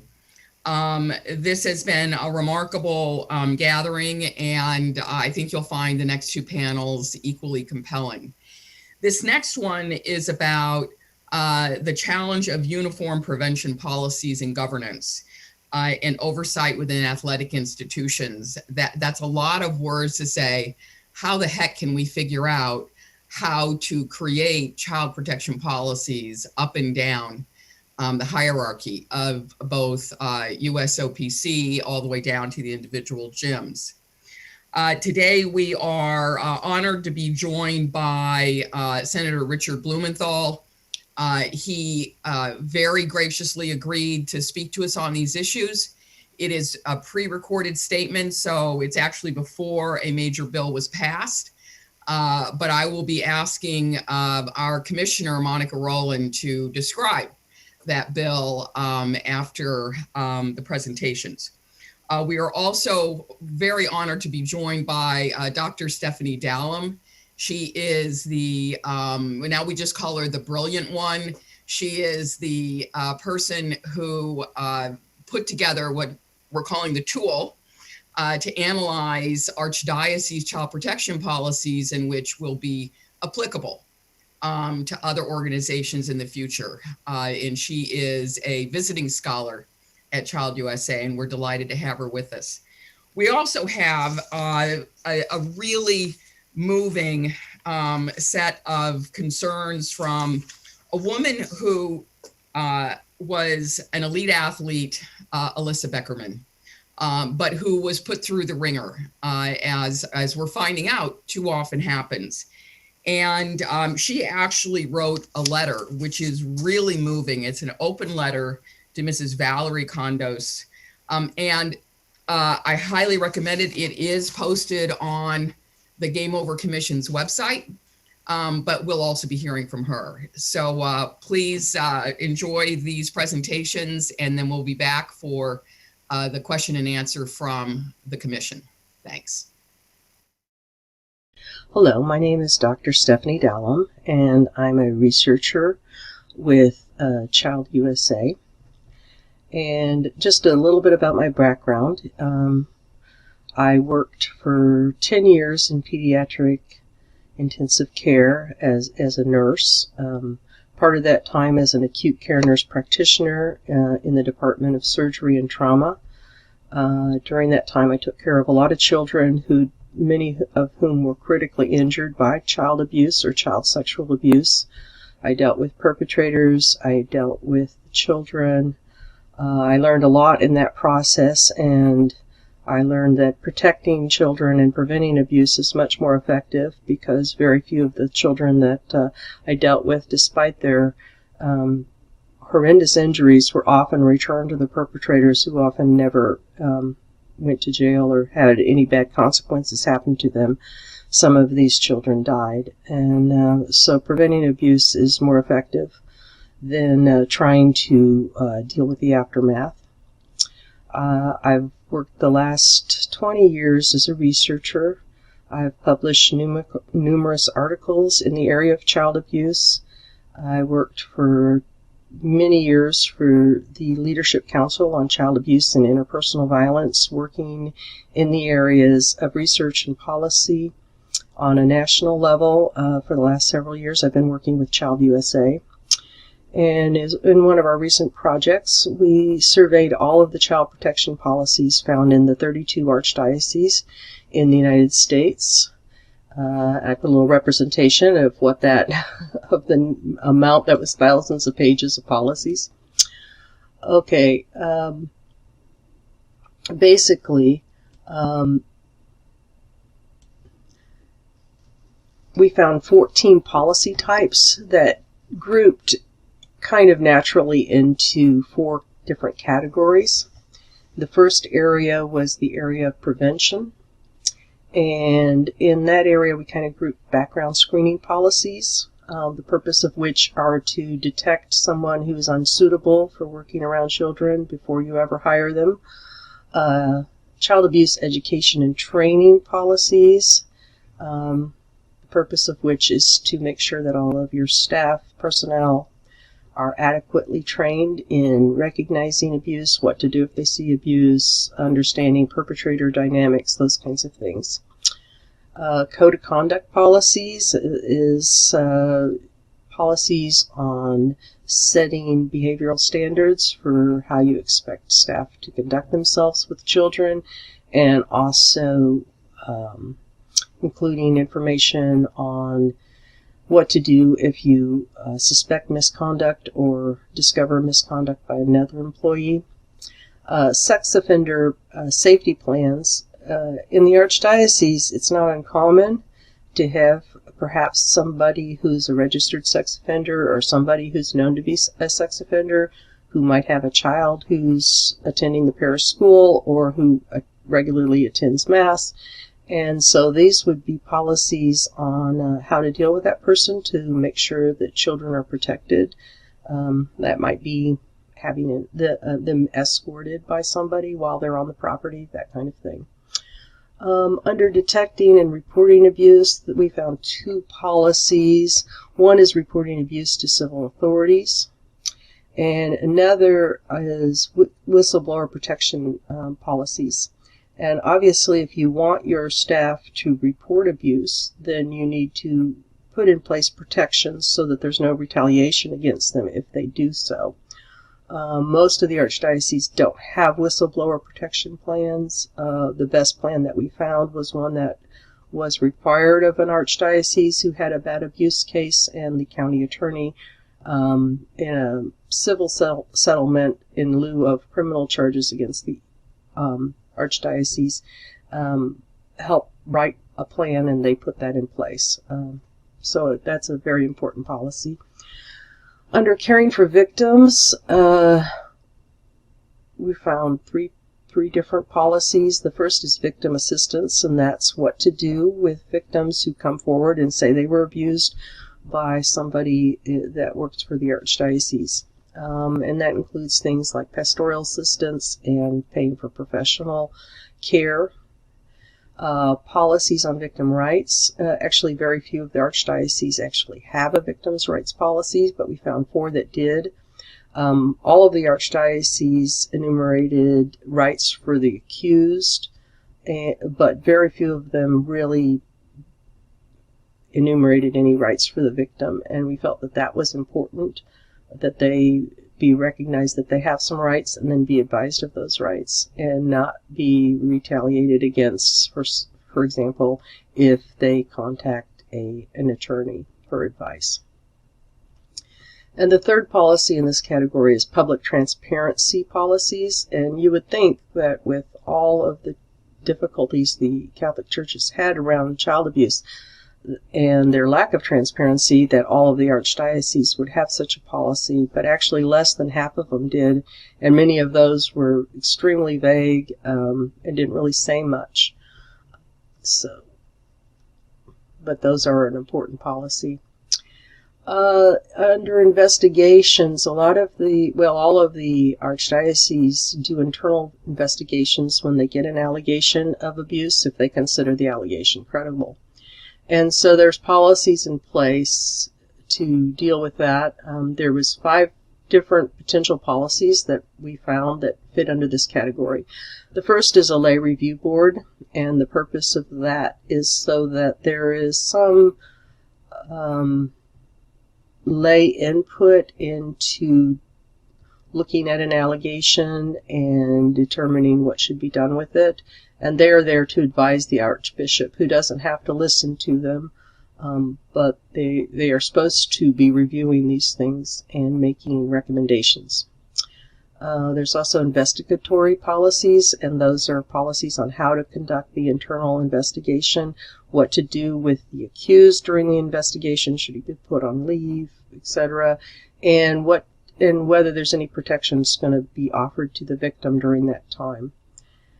The third policy is handling evidence. We actually only found one archdiocese that had a policy to handle evidence, and again, that was an archdiocese that was forced to adopt that policy during a settlement agreement. And the purpose of the policy is to make sure that any evidence of abuse is preserved, the integrity of that evidence is preserved, there's a chain of custody, that kind of thing.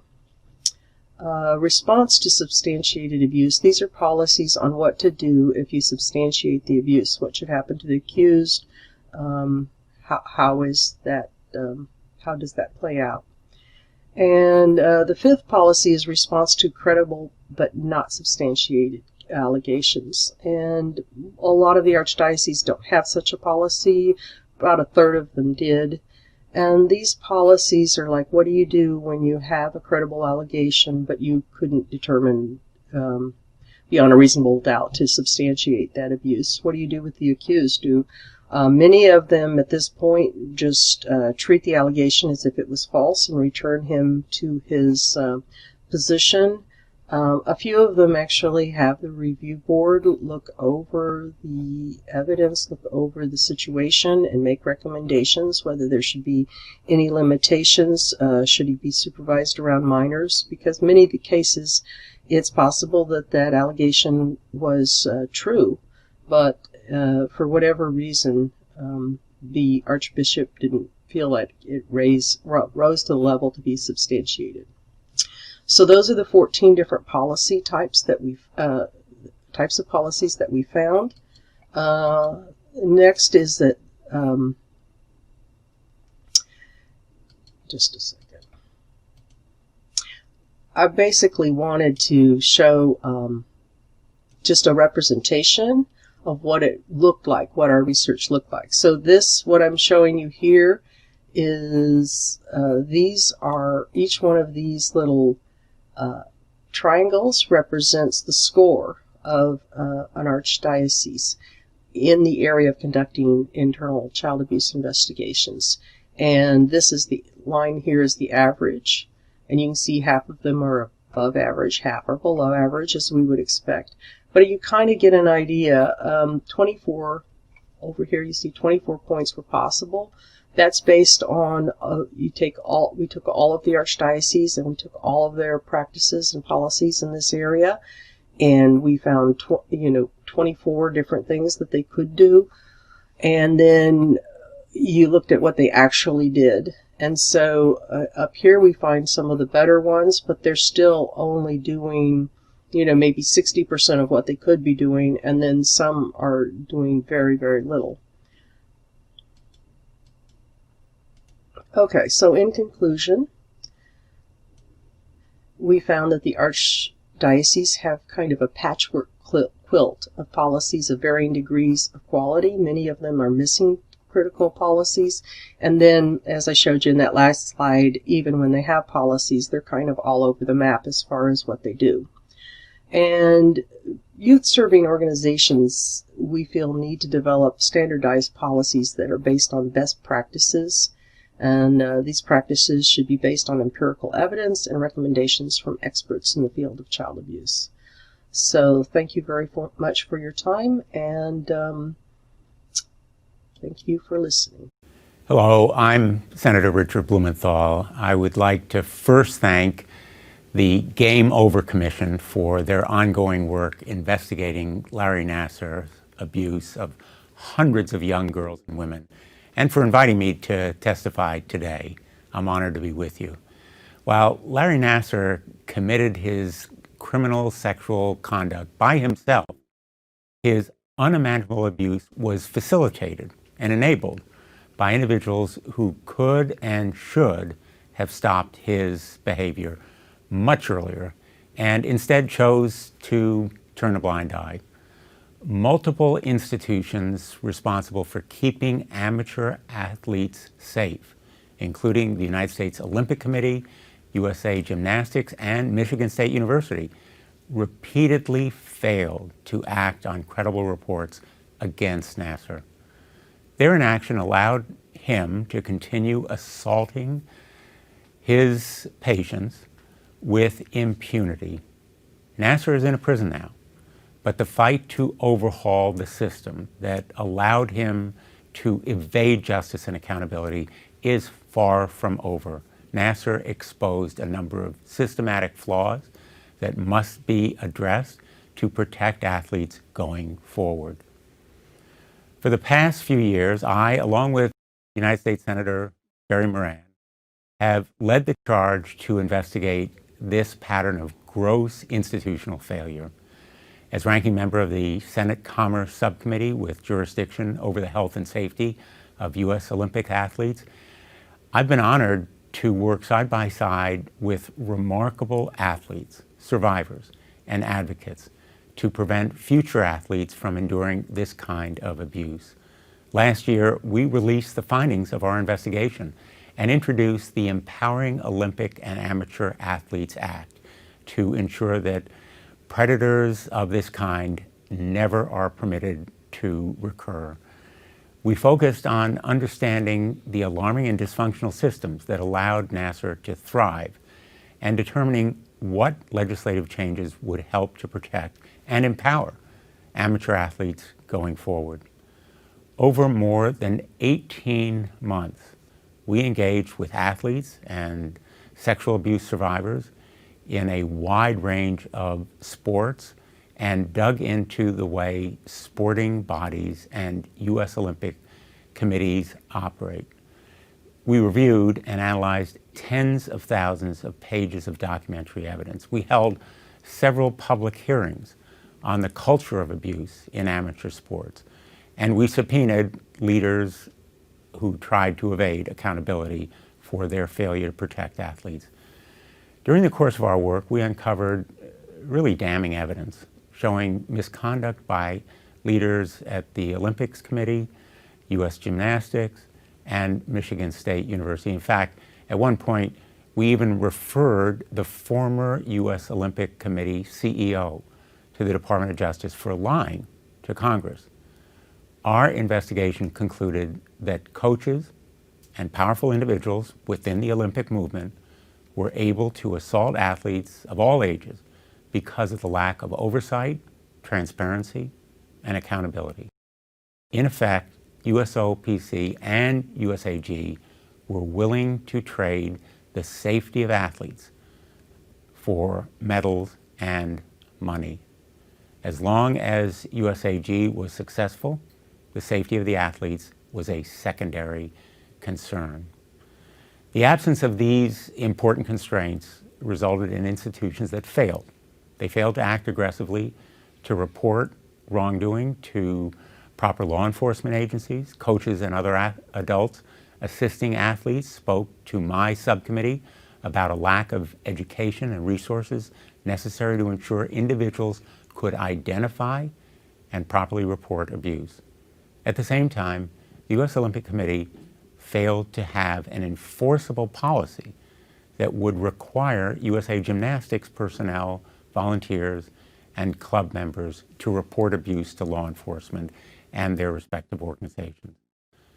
Athletes interviewed by the subcommittee cited confusion over how to file complaints about sexual abuse and misconduct as a barrier to coming forward after being harmed. Others discussed the lack of clear penalties for wrongdoing as a factor that gave them pause before taking the courageous step to make a formal complaint. The U.S. Olympic Committee's ombudsman distributed information that athletes had brought to them in confidence, and as a result, athletes felt that the office was untrustworthy.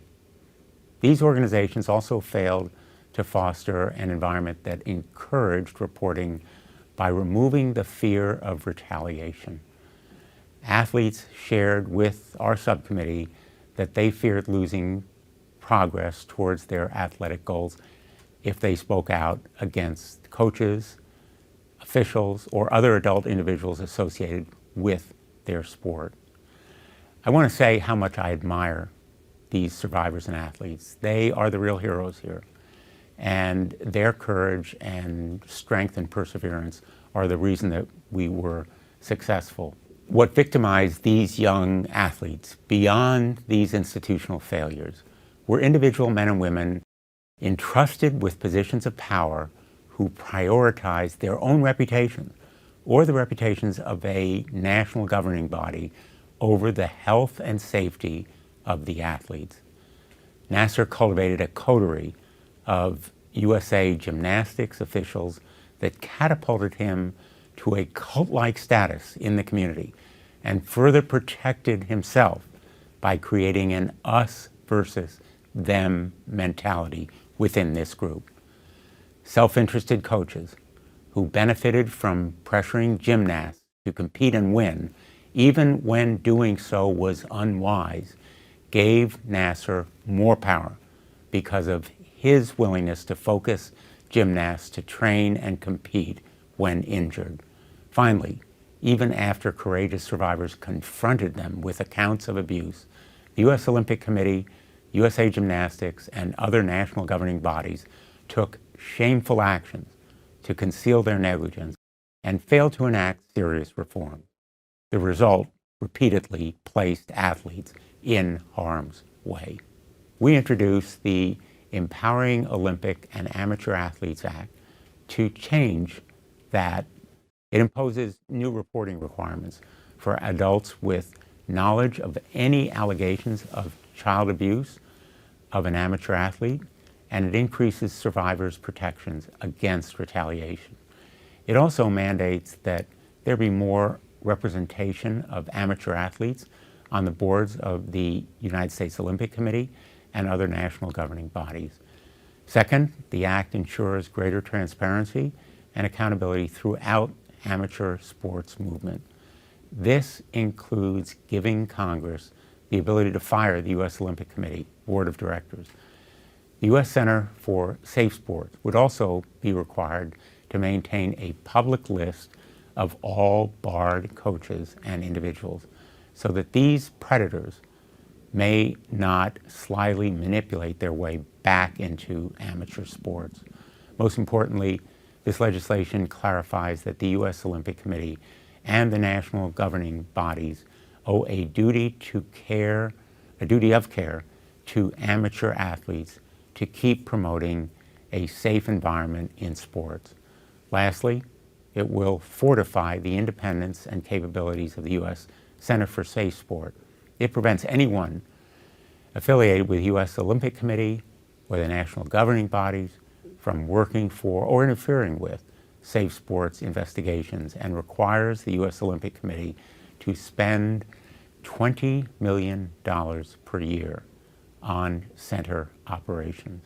Throughout our investigation, and to this day, the incredible courage of the survivors of abuse who have shared their stories with us and with the world have moved me and my colleagues. I draw strength and fortitude from their unwavering commitment to work to prevent the abuse of any young athlete in the future. I'm happy to report that we recently secured the passage of the Empowering Olympic and Amateur Athletes Act in the Senate, and we're working hard to assure the House passes it very soon. That legislation and the work of the commissions like this one cannot go back in time and prevent Nasser's crimes. But your work and our work can produce changes that create a safer environment in sports, an environment that's free from this kind of abuse. I thank you for your commitment to this cause, for the great work that you're doing, and for your giving me the opportunity to be with you today. Thank you very much.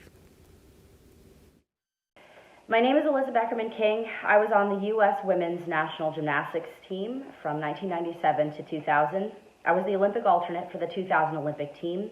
Then I went to UCLA and competed until 2003.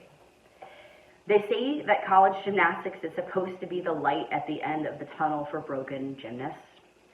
I can say this is not the case for many, certainly not myself. Having been through both the cultish elite USAG world and then having experienced college gymnastics, I would have to say that college was in some ways more damaging, more traumatizing. So what's the difference between USA Gymnastics and NCAA? In a nutshell, NCAA requires less training hours on paper and at meets, cheering is more culturally acceptable. There really is no clear-cut separation. There are parallels and there are direct connections. According to a USAG website, as of 2009, there were 68,797 female gymnasts in this country competing under USA Gymnastics. This number narrows dramatically as the level of difficulty increases. There are many competitive levels ranging from level 1 to level 10, then elite. For college coaches, they typically recruit level 10s and elites with some level 9s. So I'm giving you those numbers. As of 2009, there were 3,248 level 9s in the country, 1,684 level 10s in the country, and 79 elites. The pool for selecting recruits narrows vastly, as do the number of club gyms and coaches. Gymnastics clubs who have some success tend to draw more talent to their gyms, and then this naturally bottlenecks the pool of athletes and shrinks down the number of gyms that colleges will look at. It's very different from, say, college football, where it's by region and high schools across the country. This is a very small community, at the higher levels especially. All the coaches know each other in some. All the college coaches develop relationships with these few elite club gyms.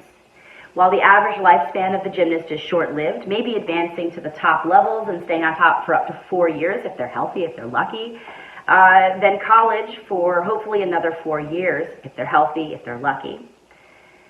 But meanwhile, the relationships between college and club coaches span decades, many decades. So when abusive situations occur, the possibility for a non-biased listener in a college coach is slim to none. There just is no incentive. The college coach would risk getting no more recruits out of the already small number of elite and level 10 gyms. That gymnast will be gone in a few years, and all the while, that college coach had been recruiting out of that same club gym and will continue to do so for the rest of their careers. When I switched gyms, I switched elite gyms, I suddenly started getting mail from a university I had no idea had any interest in me. And it turns out that my former elite coach, club coach, had some sort of grudge with that university head coach and withheld the mail that would come to me. So just for an example, they can do stuff to block gymnasts from getting into universities. NCAA gymnastics has very deep roots in USAG. Rhonda Fain went from being the University of Florida head coach to become the senior vice president of USA Gymnastics. Seamless, without skipping a beat. Rhonda Fain overlooked the needs of a gymnast reporting sexual abuse to protect the company, to protect USA Gymnastics. The university also protects its own. Where do you think she learned it from? When I had my UCLA hearing in front of 4 panelists consisting of UCLA faculty in a small conference room sitting at the same table, the mediator initiated our meeting by saying, addressing the panelists and saying, remember who you work for. There's no system like Safe Sport in NCAA. The athletes need to be informed of their rights. I would recommend to this panel a neutral party, unaffiliated with the university, that can advocate on behalf of the athlete. I would also recommend a whistleblower protection policy, where athletes who speak out will be protected from retaliation by the school or coaching staff. On the psychology side, I I could draw a lot of parallels between my experiences and the cult of gymnastics to studies like the Stanford Prison Experiment or the Milgram Experiment. But the problem here is accountability.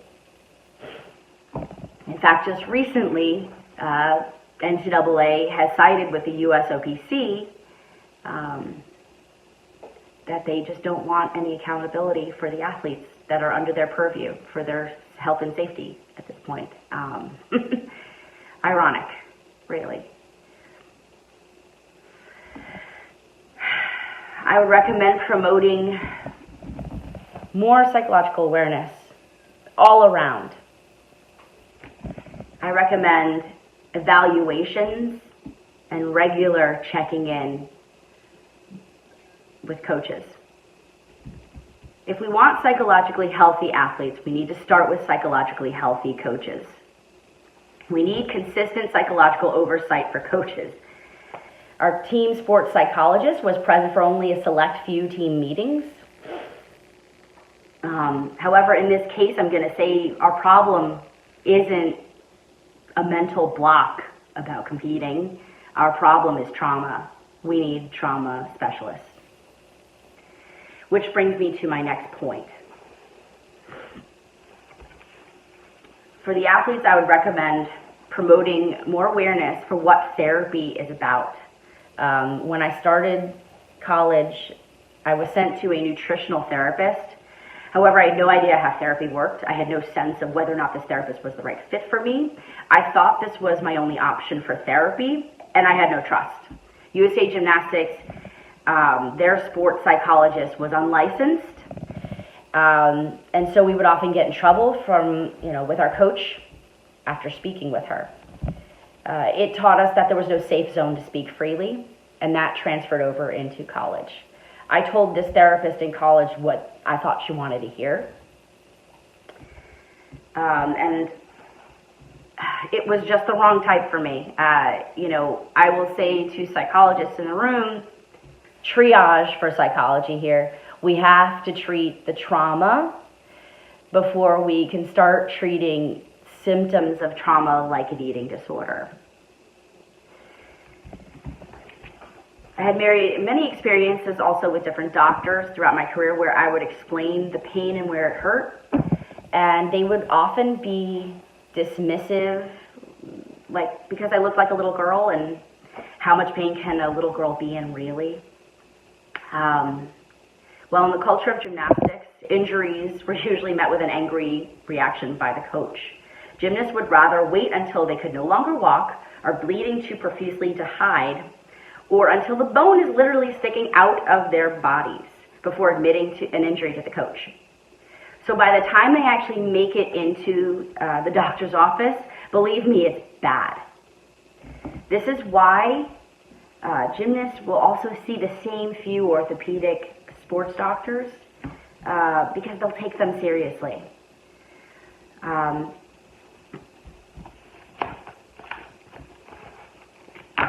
I have a couple more things to say, but I just want to wrap this up. I really hope that what I say helps today. Thank you so much for letting me speak. Thank you.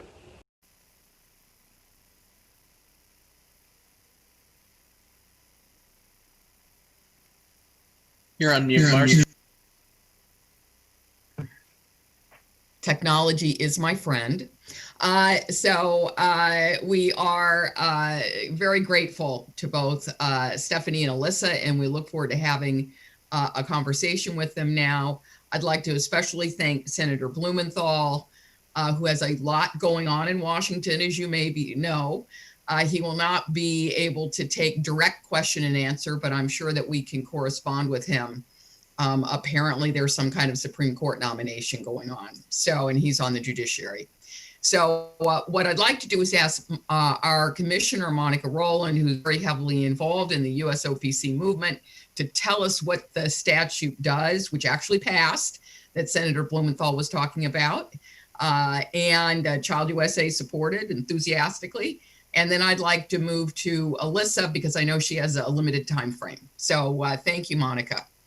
Sure. No, thank you, Marcy. I think, like I said earlier, it's a big day for us with the passage, but it wouldn't have happened without Senator Blumenthal's support and also Senator Moran. So it really came down to like a tipping point. Also with the Army of Survivors that kind of pushed all of this legislation more to the forefront. And it passed both the Congress and the Senate unanimously. So just as a little background, we've been listening to, a lot of panelists about USA Gymnastics and swimming and the toxic culture that exists at the U.S. Olympic Committee. And it's not just those sports. It's not just those NGBs. It's every single one. And it comes really from the top down.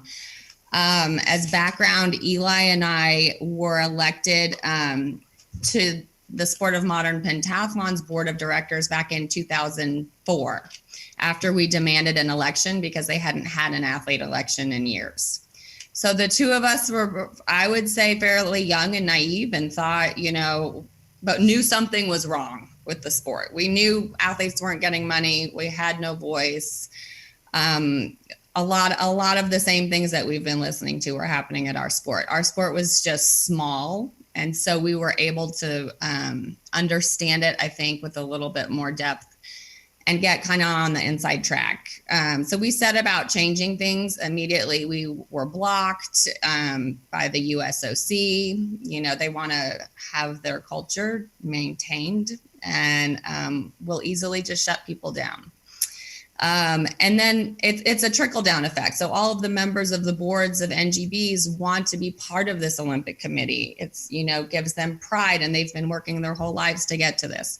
So it really is a culture that starts at the top, and not every board member, obviously, but a lot of them fall into the same trap. Anyway, we moved on to the AAC and then found that this culture existed, all the way from the board of directors at the USOC to the administration, and everybody was drinking the same Kool-Aid except for us. So this has probably been going on almost a decade now that Eli and I had been working for change. We were part of, I would say, the founding members of Team Integrity, which was really chaired by Nancy Hogshead and Ed Williams. They've been absolutely instrumental in leading this charge and getting this passed so that there's change that we can make. I don't know how many minutes I have here because I could go on and on. Well, we need to get to Alyssa, but I okay. Let's talk about the act real quick. Okay, we'll talk about the act. Empowering Olympians and Paralympians. There's a few things that it does that you heard. The biggest thing I think is actually the creation of this 16-member committee that's going to be appointed by the chairs of the Senate and Finance Committee or Commerce Committee. And that is going to, I think there's a list, or there's people being put together to be on this committee. When it happens, they'll be given 9 months to come up with their recommendations for how to, fix the Olympic Committee, really. And that's a really important piece of the legislation. The other things it does is gives Congress the power to, dissolve the board of directors as well as any other NGB. So for months or years now, we've said, why has USAG not been dissolved? That should have been the first thing that happened, and it hasn't. And they've been charged with fixing themselves from the inside. And that's just really not ever going to happen. So this gives Congress the ability to actually say, you're no longer the NGB. There are other ways to do that, but this is sort of like the last straw. More money to Safe Sport. The USOPC will have to give $20 million to Safe Sport, which does a lot of things. I think and the bill is also aimed at giving them autonomy so that they can go and do the things that they were created to do instead of being under the thumb of the USOPC. I believe the act also says 1/3 of all boards should have athlete representation, whereas now the law is 20%, and a lot of times that's totally disregarded. The chair of the AAC will also be a voting member on the board, which is unbelievable that I haven't been a voting member, but that gives a lot more power to the athlete's voice. And then there's also an annual survey that the Olympic Committee has to do of all athletes and report back to Congress and the White House every year, an athlete survey. Hopefully, maybe Marcy, you'll have a chance to serve on some of these committees or subcommittees. I think it's really important. Yeah, we're signing you up. And I think that our group has a really big opportunity to give recommendations on how, what kind of legislative changes need to be made to this committee of 16 going forward. And I think it's important to remember the trickle down effect, that the USOC is on top and should be held to the highest standards. After that, if they are held to the highest standards, then the NCAA will be also. And the NCAA produces 85% of all Olympians. And those Olympians, that go to the NCAA, they're all trained at your local gyms and clubs. And so if the USOC has these standards, the NCAA will have the standards, and then these clubs that train hundreds of thousands of kids around the nation should have these standards in place as well. So that's kind of just the short, most important points of the bill. Thank you so much, Monica. I mean, while the commission has been in place, there has been some good movement, as much as there are problems. But Alyssa, I wanted to turn to you because I know you have limited time.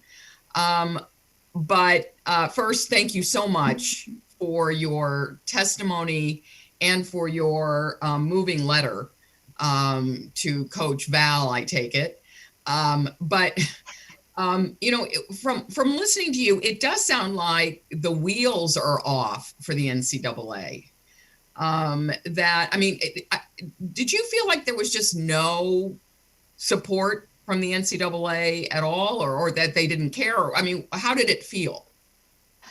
Well, it's a lot about where I'm coming from too, which was that culture of don't trust the authorities because they're not on your side, they're on their side. So when you're coming from that culture and you're injected into NCAA suddenly, you're thrown into that environment, and you see that your college coach is, really chummy with your athletic director. Who do you go to? That's their boss. So they were very good friends, and I did not feel like I had anywhere to go, and I was alone. I was ostracized. And it's a very small community. When you're an athlete, you really do have that close-knit community. So when you're ostracized from it, you have nothing. Yeah. Well, and this isn't the first time in these 2 days of hearings where we've heard about ostracism by other athletes in your own field. Yeah. That alone must have been difficult. It's a tool. Yeah. They know what they're doing. They know exactly what they're doing. I've heard stories that people have messaged me from all over different eras of gymnastics, dating back from the early 90s, saying, yeah, this happened to me too, it's a well-known tool. They use your own teammates against you. And the girls don't even know it sometimes. It's very subtle how they approach it. But yeah. Yeah. So James Marsh has a question for you. Sure. Hi, Alyssa. Thank you very much for your bravery in coming forward and the important message you were able to share with us about the interplay between the NCAA and the gyms. Just had a couple of questions, a follow-up about that. So sure. It sounds like there's less than 100 elite gymnasts that actually are basically in the pool for recruiting for the NCAA by the colleges. Does the NCAA, do they impose any sort of, like we know they can't pay for athletes, we know they can't like give them cars. We know that, there is some rules that the NCAA has to follow. Are there any sort of similar rules for gymnasts, or are the gyms seen as the feeder system into the NCAA, or does the college NCAA govern institutions, or is it possible to make it to the Olympics without being at an NCAA school? So if you could talk a little bit more about that interplay, that would be really helpful. Yeah, so the lifespan of a gymnast is actually, on average, a lot younger than NCAA level. So by the time we get to college, most of us are veteran grandmas in the sport. So, the lifespan, you peak maybe on average around, I'm going to say the 16 to 18-year-old range. Some older. There are the exceptions, of course. A few female gymnasts have, gone to the Olympics after college or during, but it's a few. It's a handful. The rest really do peak before college. So as far as accepting money, if you want to go to college, you won't go pro. They call it going pro. You need to maintain your amateur status if you want to pursue NCAA scholarships. So, I did commercials. I did stuff for USA Gymnastics, a lot of advertising that I did for free. I did an NBC commercial. I did a Delta commercial. All for free. So that was to maintain your amateur status, right? That was maintain amateur status. Yes. So it's a little bit different dynamic as far as the pool goes too. Those stats I pulled were from 2009, so they are a bit dated. The other thing I want to bring up is they do recruit from the international ranks as well. Not as heavily as they recruit American gymnasts, but they do have some as well. So I have to admit that that's also in the pool. So Alyssa, what was the response to your letter? It's been overwhelmingly positive. And I was confused by that. I have to say that was really, I was ready for a fight. I was ready for years I've been ready for a fight on that. I was confused that everybody seemed so supportive, and almost everybody. There were a few that were not happy about it. But yeah, I wasn't expecting that at all, actually.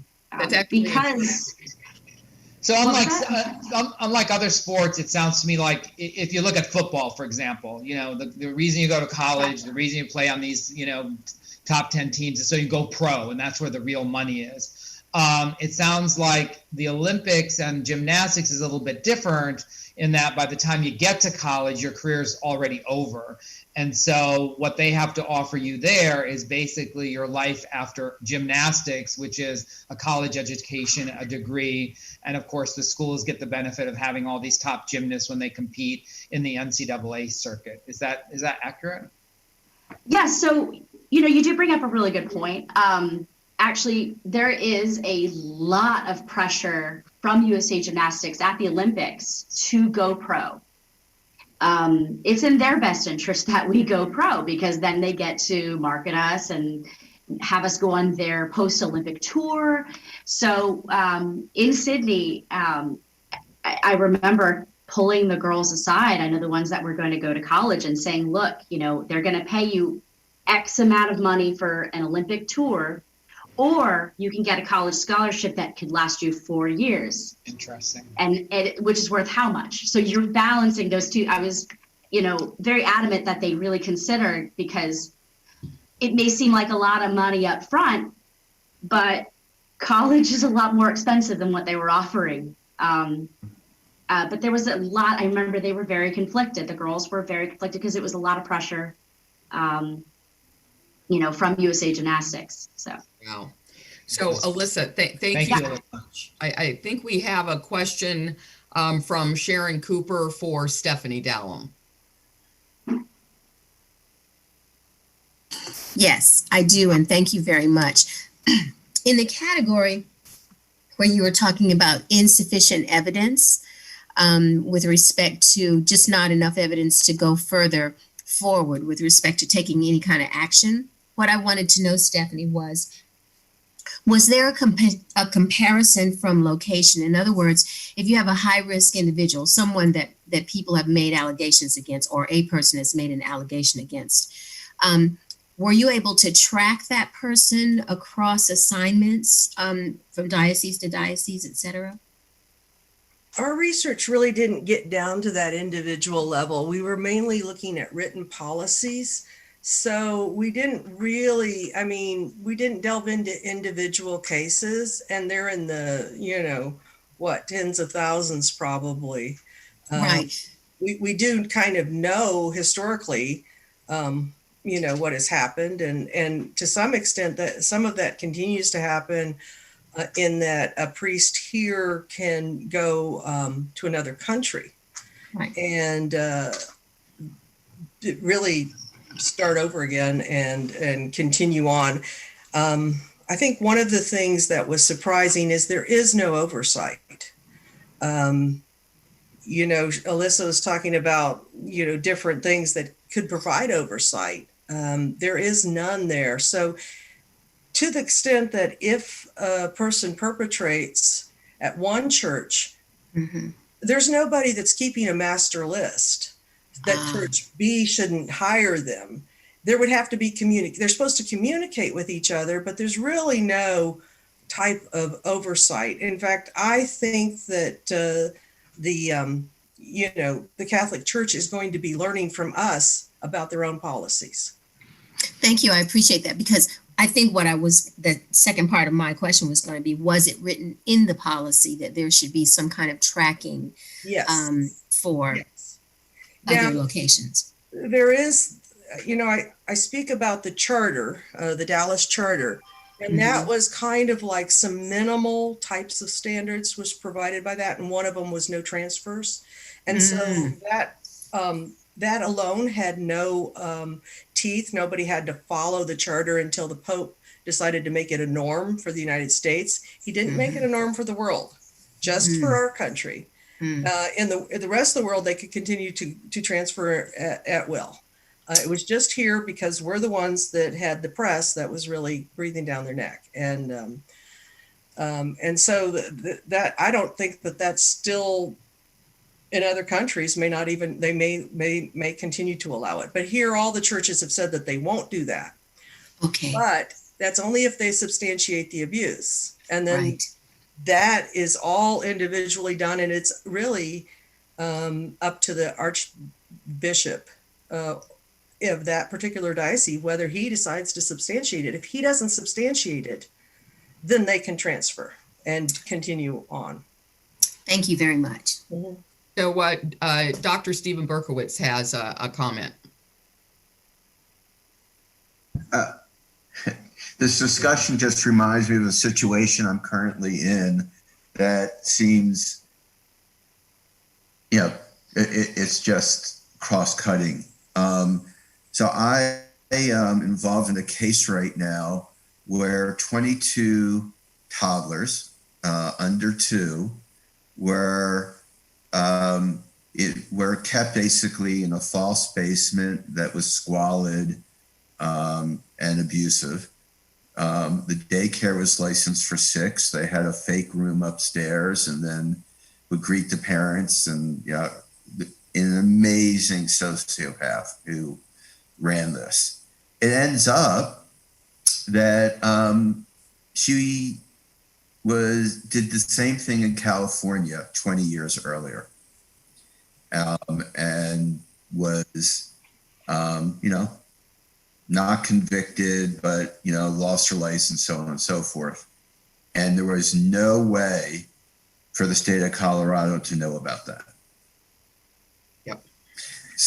And I'm raising it because this is exactly what we're up against, right? We have all these organizations, all these agencies, all these small clubs, and there's no method nationally to ensure communication about occurrences and concerns.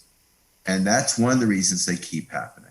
Yep. Right. It's especially true. I was talking to someone from USAG this week, actually. You know, they have no authority. If someone leaves the NG, it's just like, you know, a priest saying, okay, well, I'm going to go scoop ice cream down the street, and that's it. You know, they're out. And a lot of that's because of statute of limitations. But David Corwin gets the last question, which is kind of his goal. But no, I'm kidding. You're on mute, David. Mute. Thank you. All right. Thank you, Steve, for that comment. I have another story along those lines to share with you when we can meet in person. Yeah. But for Stephanie and for the rest of the commission, how much of the so-called reforms in the Catholic Church's procedures do you see as motivated to sincerely protect children versus diminish liability? That I'll address it shortly, and then I'm going to turn that one over to Marcy, because I think that it might be 50-50. I mean, I think that I think there's good people and they don't want children abused, but I think that is not enough for them to change their policies. If to change their policies, they need a big stick behind them, apparently. I mean, that's just what we're seeing with them. The ones that have the best policies are the ones where the government has gotten involved and put the fear of God into them. The ones that haven't had that kind of stick behind them haven't really done the work that they need to do. Marcy, did you want to address that? No, that's exactly right. And you know, the premise, when Stephanie, this whole report was started because the Ramsey County attorney asked us to evaluate St. Paul, Minneapolis Archdiocese. And I was thrilled to do that and thrilled that Stephanie was available to come on the project. But, you know, she came back and she said, well, we've got nothing to measure this against. So and she put together this amazing tool of what they all said had to be done.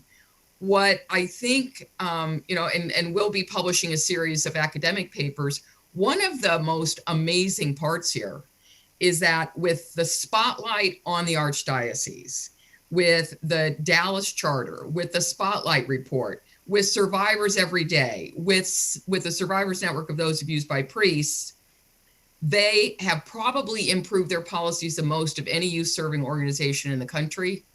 But there were, and Stephanie can verify this, there were archdioceses that were absolutely pathetic.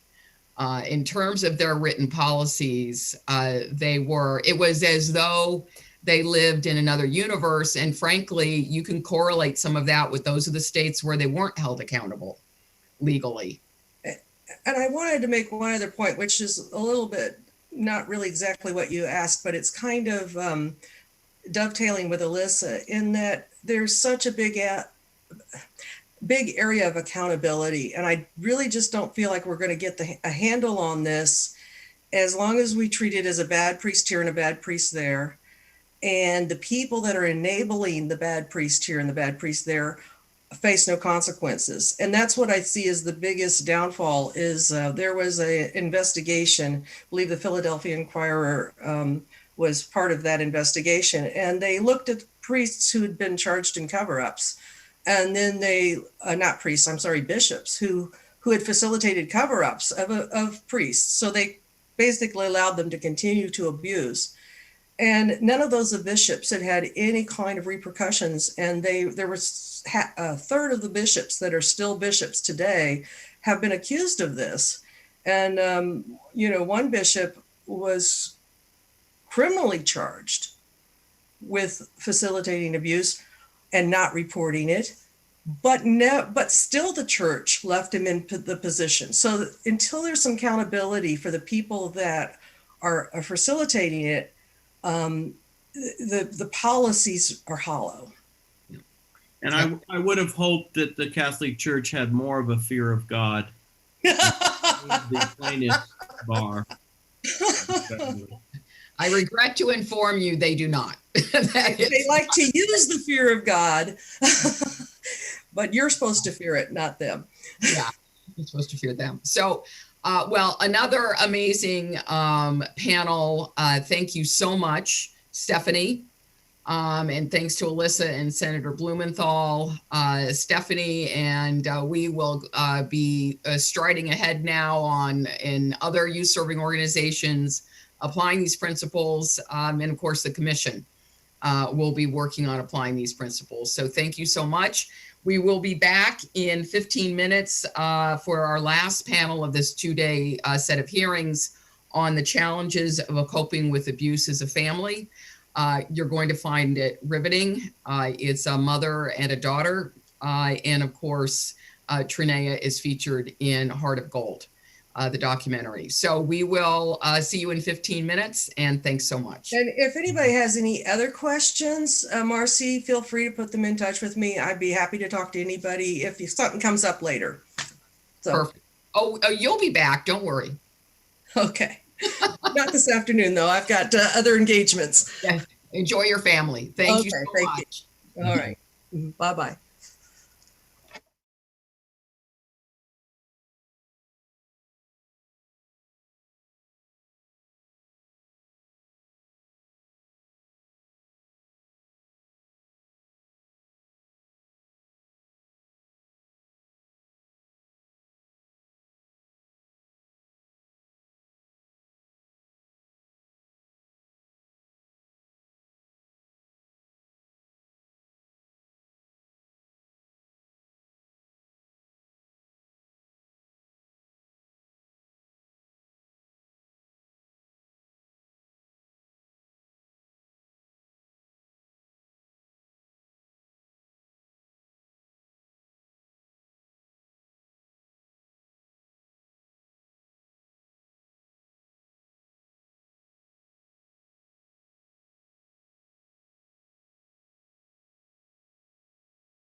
Welcome back to our Game Over Commission Day 2 hearings in 2020.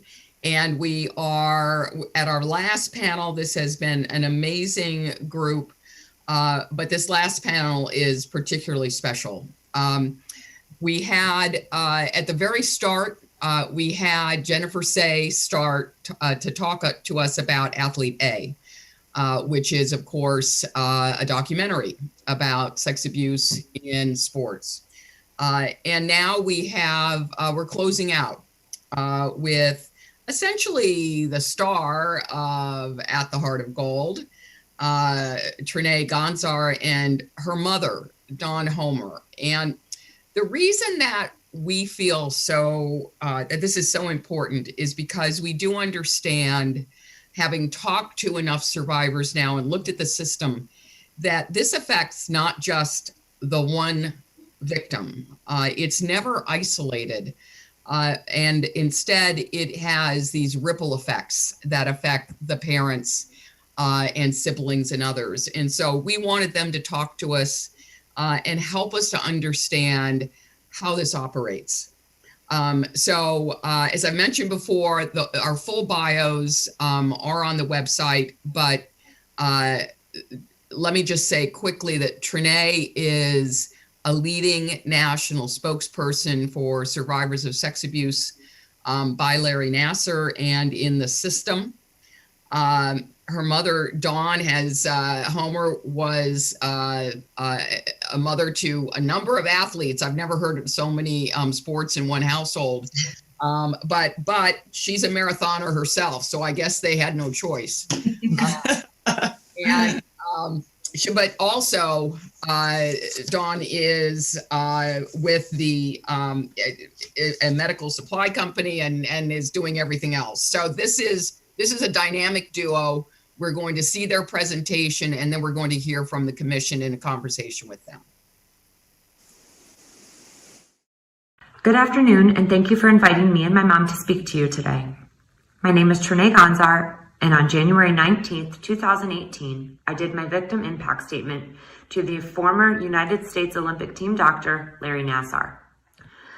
I walked into the courtroom that morning as Jane Doe B43. I had no intentions of my family or my teammates or really anyone ever knowing I was one of his victims. But after seeing Jordan Weber, the Olympian from my same gym, publicly speak for the first time, I realized that the older gymnasts from my time frame that spent day in and day out with him were the girls that were likely of his first victims and those that were selected to become practice bodies as he perfected his lies and his grooming techniques. I decided to go public 2 hours before I spoke, calling my mom first to let her know, as I wanted to prepare her in case she saw or heard my name. I had previously told her and my sister that I wanted to do this alone, but being pregnant and terrified, I knew that I needed her there as support. My impact statement turned him from monster to human based on his reaction to my mom and my words. He went from this person I didn't recognize, where he was almost emotionless, to the person that was my former friend as I watched him sob and break down as I spoke. I remember seeing the Olympians and thinking thank goodness for them, as they would capture the media's attention. But before I knew it, the world knew my name and my face. I became the girl that broke Larry Nassar. At 37 years old, I had to face the fact that I had been sexually molested the majority of my adolescent years and for the entirety of my gymnastics career. Throughout my life, I had heard rumors and accusations of Larry and inappropriate touching.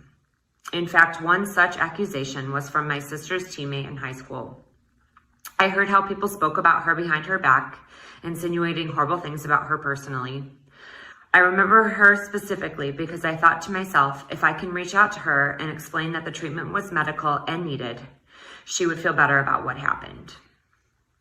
Knowing now that her case was one of the first reported to police, her being the first to have an assault kit done, and among the first not being believed.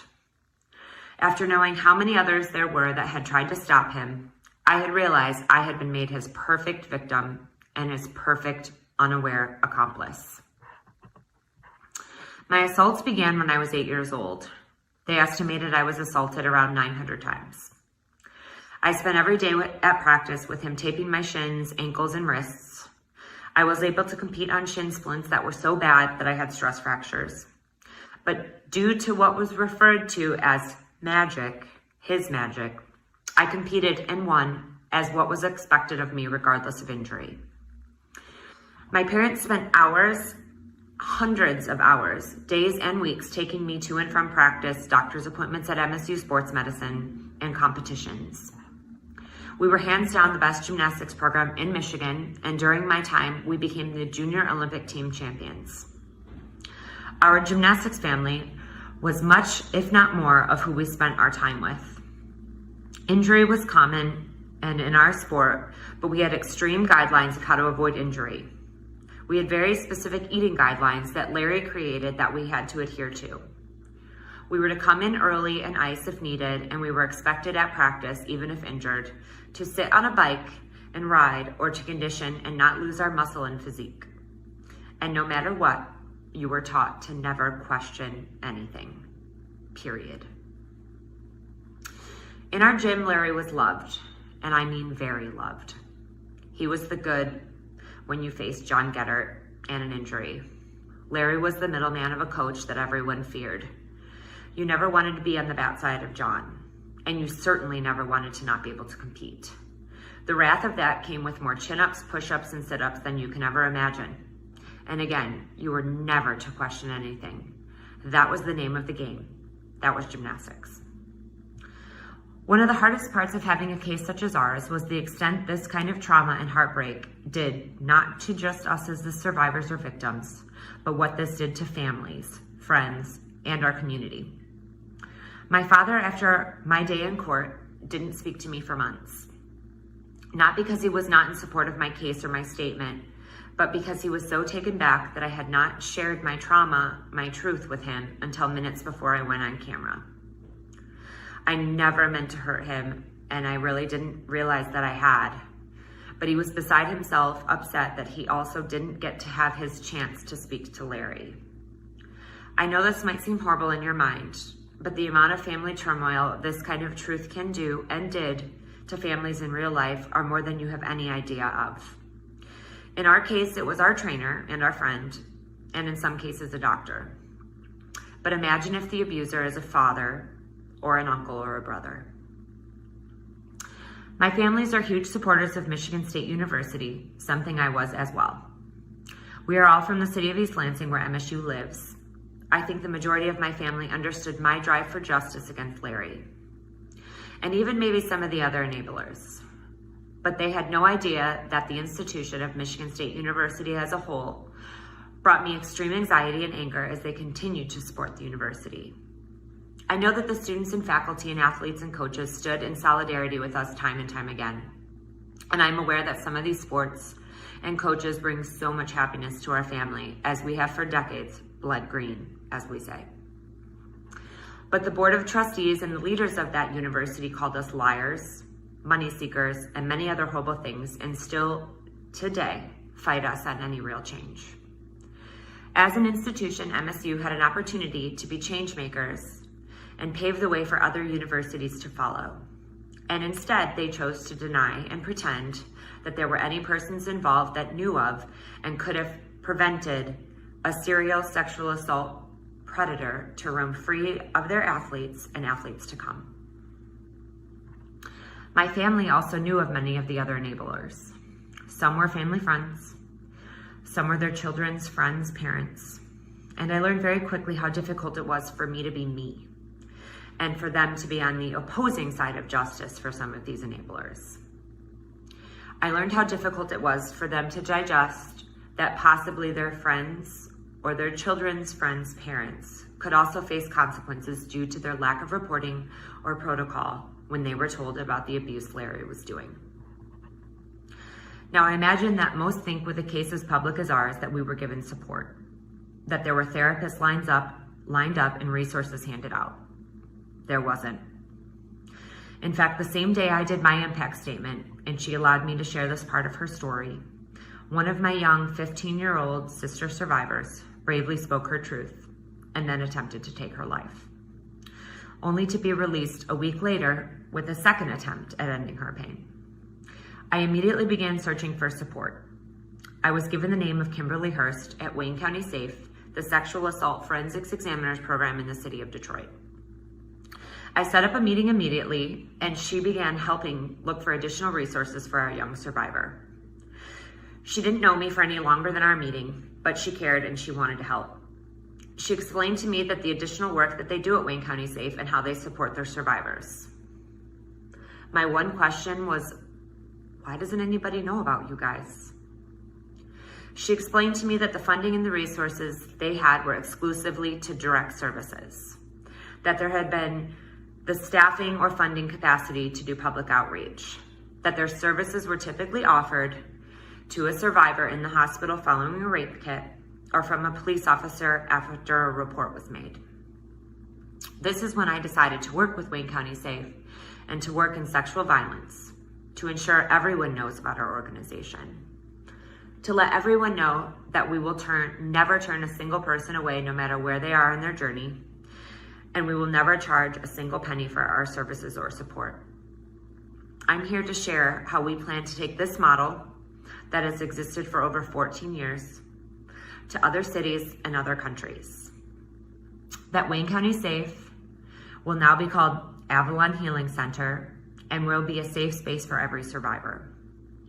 I've watched as our advocates spend days, weeks, months, and years with our survivors as their healing has no timeline.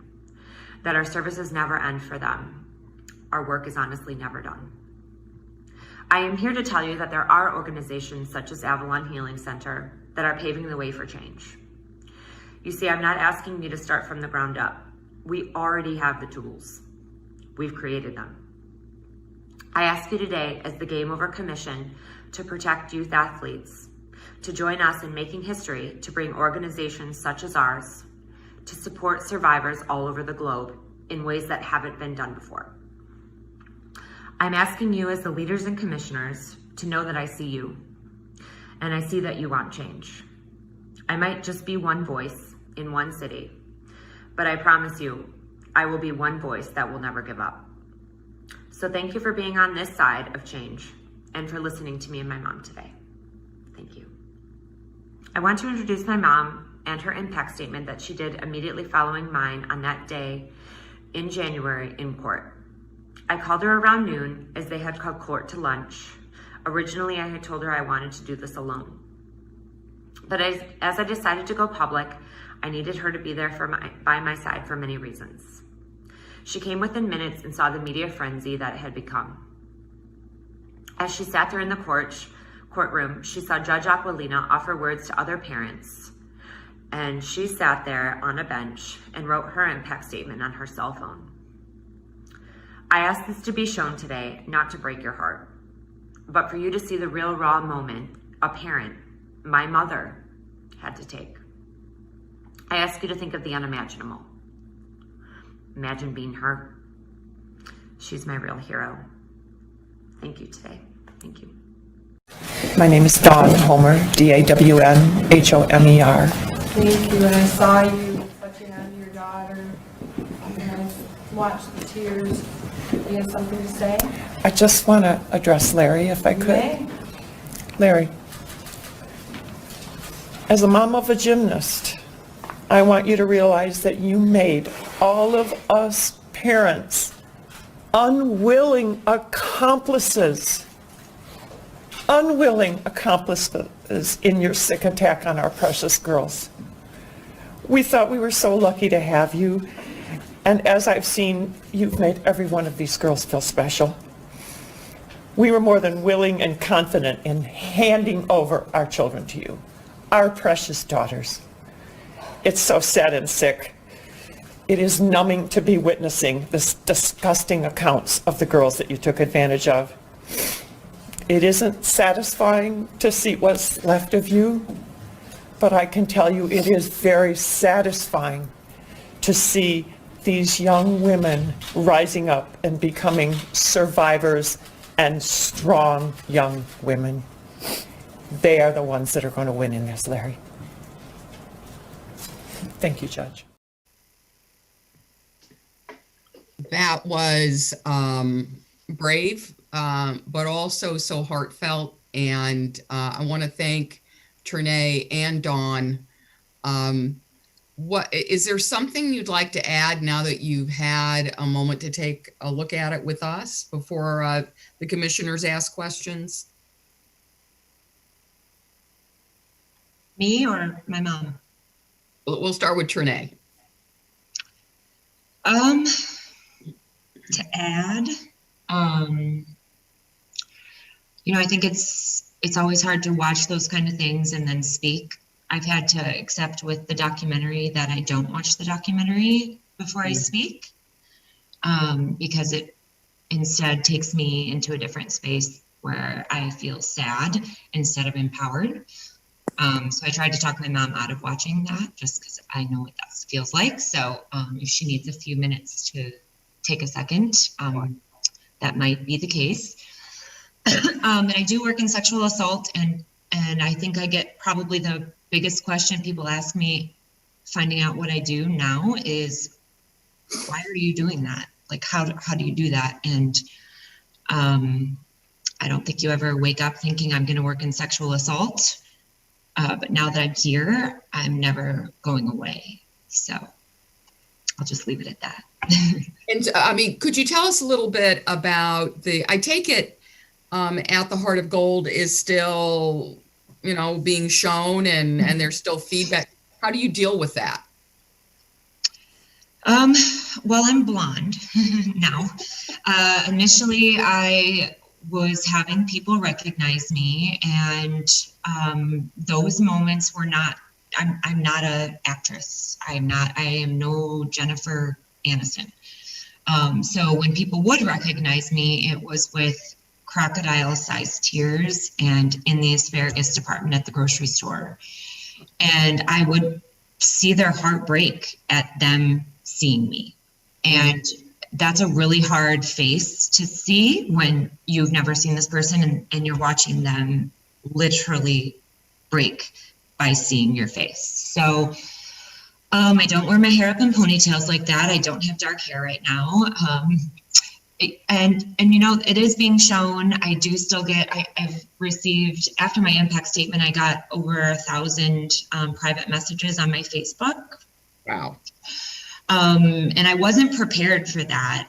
I wasn't prepared for how to handle some of those persons, because they were admitting to me a lot of times what had happened to them and asking for advice.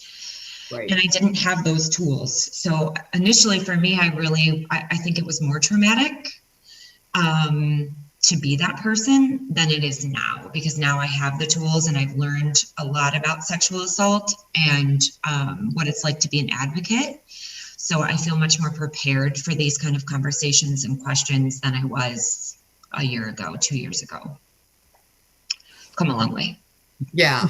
Well, I mean, no one would know that you weren't fully trained to be able to do this. I mean, we saw you we held a showing at Penn, and you were as polished as you possibly could be, pregnant and all. So I feel like most people know me as like the pregnant girl, because I've been pregnant during and since. So yeah, nothing wrong with that. Dawn, did you want to add anything? Yes. Can you hear me? Yeah. Yep. Okay. My face isn't appearing, so I wasn't sure. You're there. It was very raw that first day. I'd actually come from a doctor's appointment, and Trinae wasn't sure at that point if she was going to speak that afternoon. So I was able to witness, like she said, many of the other girls. And as I sat there, I realized he used the parents, not as much as he used the girls, but he used us to get to the girls.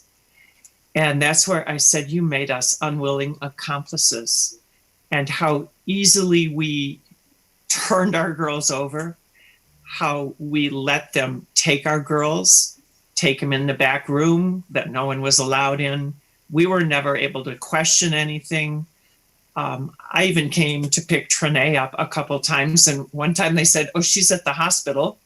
No notice to me. One time they said, oh, she's in the back room with Larry, and there's blood all over the mat. So the lack of communication to the parents during the gymnastics years was just, it floors me when I look at it now. There is no way I would ever let that happen again. But that was the way that gym worked. You didn't question anything, as Trinae said. You sat in a chair. You did not talk to the coach. If your daughter was crying, they would basically get yelled at. Crying was not allowed at the gym. It didn't matter if there was blood. Crying was not allowed at the gym. And it didn't matter if you were 4 years old or 14. Crying was not allowed. So it was a very strange culture, strange culture there. And we went right along with it. Well, I mean, you had a star. You had someone who was passionate and who wanted. I thought that came across in At the Heart of Gold. You know, just so passionate, so loving, so talented. It's hard for a parent not to do that. But so just trying to understand, were you allowed in the gym to watch? And when? And I take it you weren't allowed to talk? No, you were not allowed to approach coaches. There were chairs that lined the one wall, and you could sit there if you wanted to sit there, but the practices were typically 3 or more hours long. So most parents didn't. Mm-hmm. And, you know, you're dropping your child off at a trusted place. You could leave them for 3 hours, regardless of how old they were, and you knew they were being taken care of. There was no concern over what was happening with the girls. So I remember when my other daughter was developing problems with her hands, and I asked permission to speak to the head coach because she was too terrified to tell him her fingers were going numb. And I was granted a conversation with him out on the middle of the floor. I expressed to him what was happening, and he said, "Well, she's done," walked away. Yeah, I told Trinae, it's like they were racehorses. You know, any kind of problem and you're put off, you're put to pasture. But for Trinae, there was never any question. It didn't matter what her injury was. It didn't matter how severe she was hurting. She was at that gym. She did not want to be missing. You did not want to be absent because that was the kiss of death for you. You weren't committed. So we have a question from our Commissioner, James Marsh. I want to thank you both for appearing today and for your bravery in confronting this. It really, I think, shook the nation, your contributions, and really, you know, placed so much of this that was, you know, so much mischaracterized prior to this testimony really out in the open in a way that people could not ignore. So I thought that was a really significant moment. And my question is related to that. You both basically were not prepared. You went into court. You really spoke from the heart. And there were, as Trinae said, you know, repercussions. She had to change her, you know, the way that she looked and her hair color, and changed her life and changed her career. In terms of looking at the victim impact, is there something in the process that would have made the court proceeding easier for you? And do you have any regrets? And like the aftermath, how did that impact you? You've spoken about it. And does that give you any regrets, or is there anything you would change about the process that would have made all of those things easier? Or maybe they were easy and maybe you've accepted the outcomes. Go ahead, Mom, if you have something. I was just going to say, having a little more advance notice might have helped. But like you said, as you can see, it came from the heart. It was very shocking. And looking at a person that we had trusted for so many years, it was very difficult to have to denounce this person to the world. I did, and actually just 4 weeks ago, had someone recognize me saying, "How I know your face." And he finally put 2 and 2 together and said, "You were a mom of one of the gymnasts." And I know Trinae many times was recognized. There was quite a bit of fallout from people. And because we were so close with Michigan State, big fans, you know, season ticket holders, it was very traumatic for us. because we didn't want to blame anyone but Larry. And unfortunately, as time's gone by, we have seen that this could have been prevented if Larry had been stopped earlier.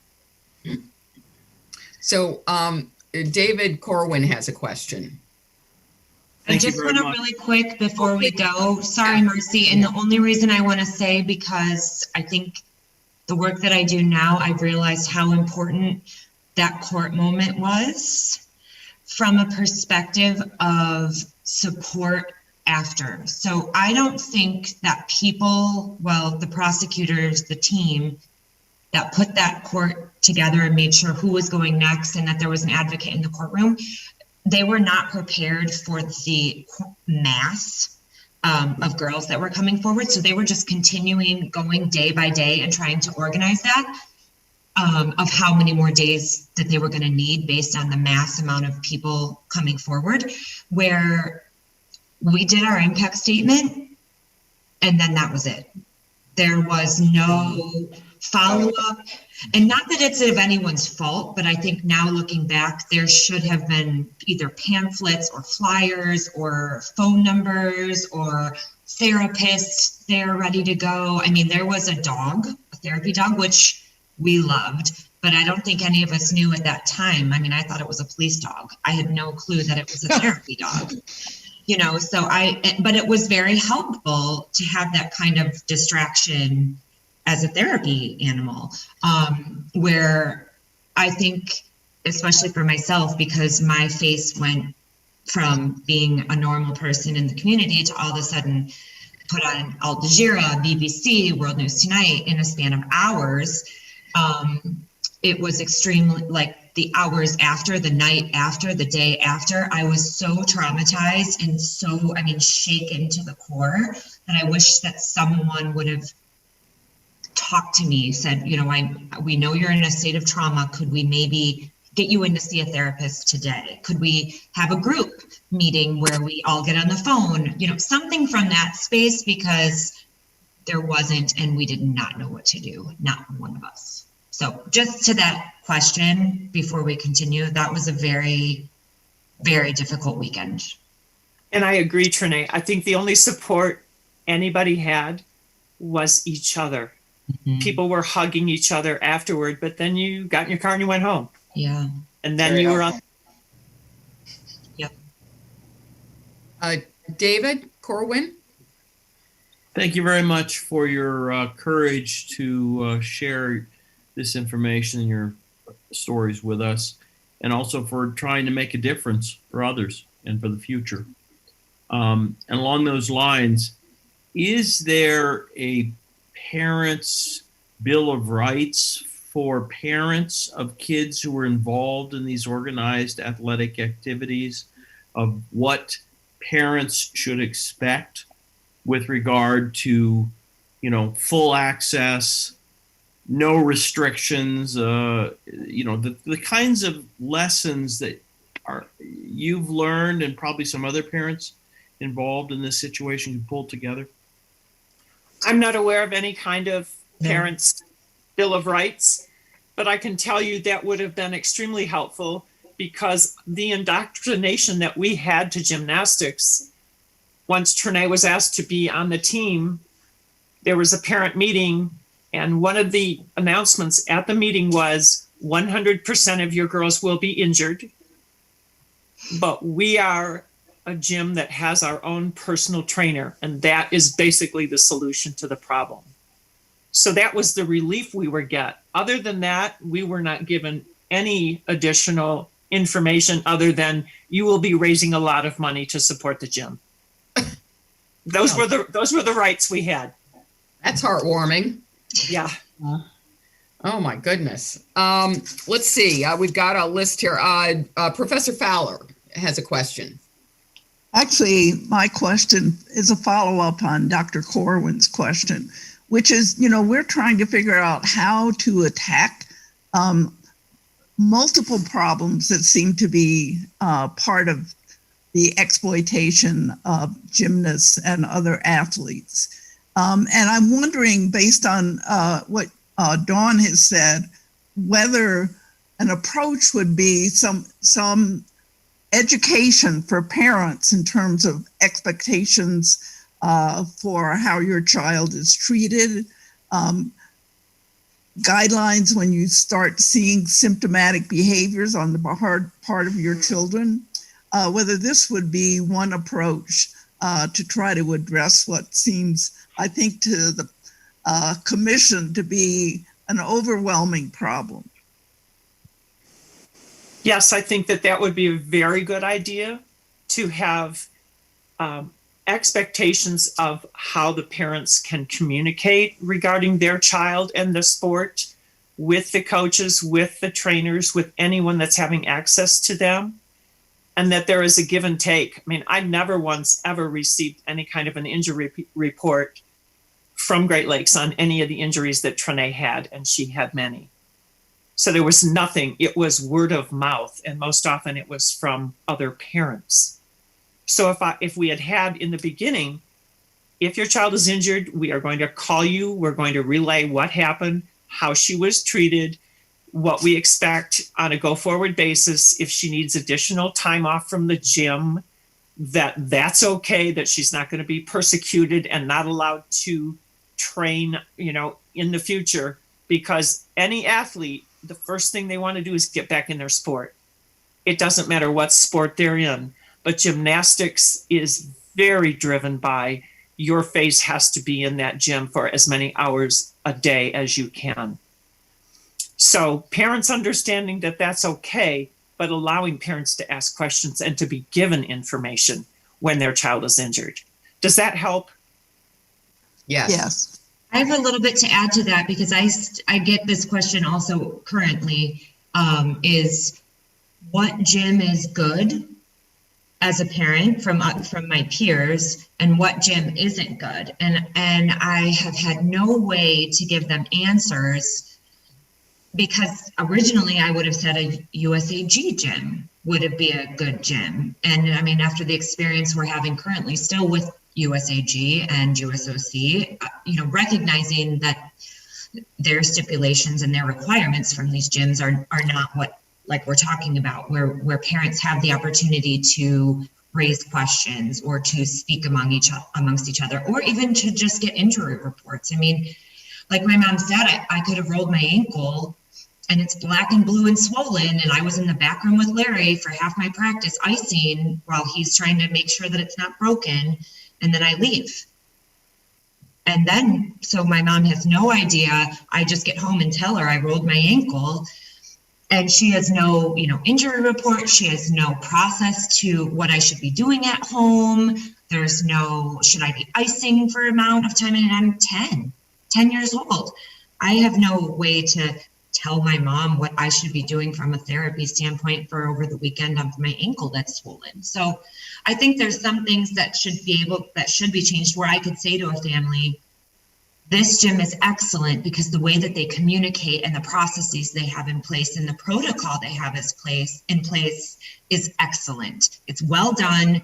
People are able to understand what's happening at the practice, and from a go-forward basis, I know that they're going to communicate with you throughout everything. So, So Monica Rowland has a question. Hi, thank you so much for coming and sharing your story. And my question is really a follow-up, I think, to Kathleen, and you sort of touched on it now.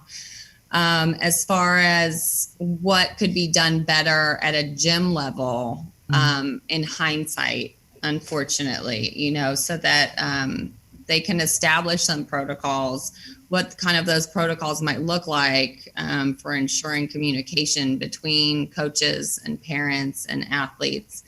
And I'm also still so shocked that USAG had never provided any kind of counseling. I mean, it's just shocking to me. And maybe there is a need to have a mental health professional on every NGB staff, not just a board position and not just a trainer or a sports psychologist. But if you had anything else to add as to what kind of protocols could have been in place that would help gyms not, or be able not fall into this trap. Well, I have one, and this is what my work teaches on now. And it's not necessarily just for gymnastics or gyms, but for children. And it is, well, one, I think people, especially people that have very strong religion in their family, when we talk about going and educating children on sexual assault, they think that we're going to go teach them about sex. Mm-hmm. What we are going in and the pushback, and we get a lot of pushback from schools predominantly, when we talk about what we want to teach, when we talk about sexual assault, is good and bad touch, obviously, but also how we institute each child has 5 safe persons, okay? And the reason we select that number is because one is probably mom and dad, one is probably an aunt or an uncle, and then one is hopefully somebody that has nothing to do with the family. And the reason that we talk about that is because we have no secrets. And each child, even if it's mommy's Christmas present, so if daddy says, this is a secret, we never talk about this, we don't tell anybody what we got mommy for Christmas, the child is taught to go tell 2 of those 5 safe people the secret. And so when we have things similar, I mean, in sports and in athletics, if you have a child who's unsure of something that's happening to them, but it's somebody that's close to them, and it could be one of those safe people that they've selected, they still need to go talk to 2 of the other safe persons about this situation so that 2 other people are aware of what's happening and that they're not having to be stuck with the person that's telling them to keep this secret and or doing this something that's making them feel uncomfortable. It's not just between the 2 of them, that they're taught from a very young age that the safe people in their circle, if anyone ever tells them to keep a secret or that something's making them uncomfortable, that they have to tell that to 2 of the other safe people. And they do lots of practice runs. So don't tell anybody that this purple crayon is purple. And then they have to go practice telling those 2 other safe people that they were told that crayon is purple, but we're not allowed to talk about it. So that when they have something bigger, such as this, or in a situation as Larry was putting us in, that they have that practice. So that's just one thing that as we move into these conversations and from like an educational standpoint with children, those kind of things could go in place just the same at any sport, in any gym throughout. So Dr. Sharon Cooper has a question. Thank you very much. This question is to Trinea. What I'd like to know is, from the standpoint of being able to keep children safer, do you think that it might be a good idea to have videotaping in the gymnasiums themselves, so that people can see how the coaches are treating the athletes, and have scheduled but not reported to the individuals review of those videotapes in order to try to give feedback on a regular basis with respect to the emotional abuse that may be going on? And then the other question I wanted to ask is that, do you feel that Larry Nassar would have had less opportunity if he had always had a chaperone whenever he was doing any medical procedures for the athletes?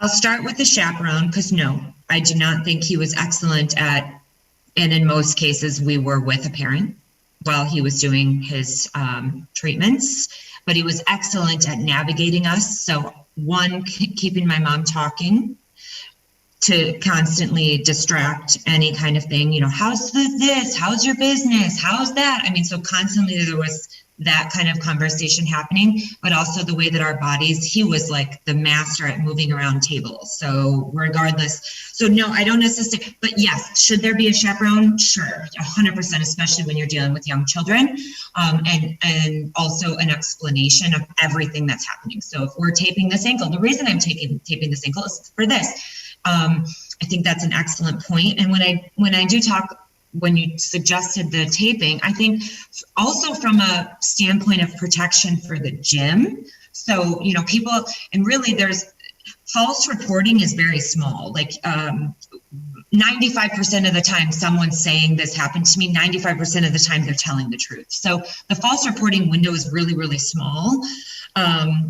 So from a standpoint from the gym, for their protection as well, I don't think that's a bad idea. Because I mean, even for my own dog, like when I send the dog away for whatever amount of time, they offer videos of what the dog is doing. And, you know, and I love that. And it's just I mean, not that she's not just my dog, but she's my dog. So I think that that is an excellent consideration moving forward, because everything is now on video. I mean, my neighbor's packages got stolen and the police came to our door to ask us if we had video, which did output to our street. Right. And we did. So, and it, you know, it's not that it was taped forever, but it was taped 30 days ago. So we were able to give that to them. So I don't think that's a bad idea going forward for several reasons. I think people will probably have an issue with that in some spaces, but I don't think for protection. Yeah, I don't think it's a bad idea. Children have the priority. Right. Sure. Thank you. So when At the Heart of Gold came out, I mean, you guys were really on the front edge of this in terms of putting it together in a story. What was your sense of the response from the gymnastics community at the time? Do you have anything, Mom? If not, I can go ahead. Go ahead. Okay. So the gymnastics community is extremely tight. Yeah. And if you are against anyone in the gymnastics community, or it's like a little bit of a shunning kind of feeling. Like Dominique Moceanu, she's an excellent example of that. I was terrified, to be honest, not for the community, but for my teammates. To see that, and I did make the producers, I made Erin Lee Carr sit on the phone with me for over an hour, telling me exactly verbatim every single word that I spoke in my clip, or in my interviews, because my interview was over 4 hours long. Right. And they actually moved the person that was supposed to interview after me to the next day, because they were like, there's no way we're going to stop this interview because it's so much. And my mom was there for that too. So I was terrified of what my teammates were going to see if they referred to John Geddert exclusively. And I was afraid, because I know, and I saw on Facebook a lot of times, and I was really, upset to see some of those posts, but also realizing that that's the reality, because some of the girls from my team were lucky and they never were abused. So for them, the concept of being one of the abused, or having certain, conversations with John Geddert and him not reacting, was totally absurd to them. And they were not on that team. And I understood, because they were lucky. They did not get assaulted, but that wasn't the majority. And after that documentary, I had more teammates private message me saying, who do I talk to? Because I don't want anybody else to know, but you're already out there, and you know what we went through, because I did. And I talk about it a little bit, but they didn't want anybody else to know. And I got that. And then we have a private Facebook group that we're all in, hundreds of survivors. And I said, do you want me to add you to this Facebook group? Because even though it's secret, your name is there. So if you don't want some of our other teammates to see that you're there, I just want to prepare you for that. If I add you to this group, that your name will show. So, I mean, the dynamics of it for me, especially working in sexual assault, now I understand those pieces a lot better, but initially I was absolutely terrified to know what they were going to think.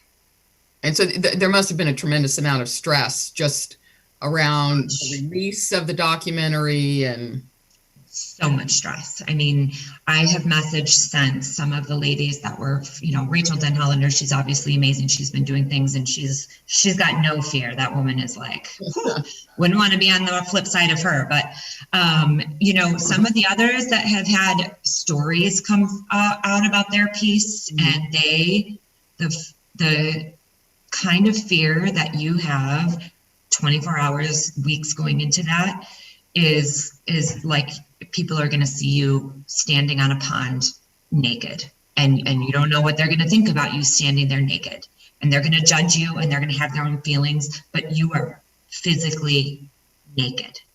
So, I mean, just from a perspective of what that feels like, that's what it felt like. Wow. I think David Corwin has a comment. Come off of mute. My colleagues and I from Los Angeles were the first in 1981 to recommend using video in interviews with suspected sexual abuse victims, both nationally and internationally. And so I'm something of a video enthusiast. My question is, yes, archival video provides a safety, but what are your thoughts and feelings about contemporaneous live feeds? We now have the ability to encrypt those feeds to make sure they're not going elsewhere, but that would give parents, authorized people, the ability to see what's happening with their child when they're not there. Just thoughts, reactions? Is that for Trinae or Dawn? It's for either Dawn or Trinae. Trinae, do you have thoughts? I mean, I do. I work with trafficking. I mean, we work in human trafficking, and there is that surveillance of sorts that's consistent. I mean, that's how people, find trafficking perpetrators. But I think there's always a fear for everyone. I mean, even with Facebook, that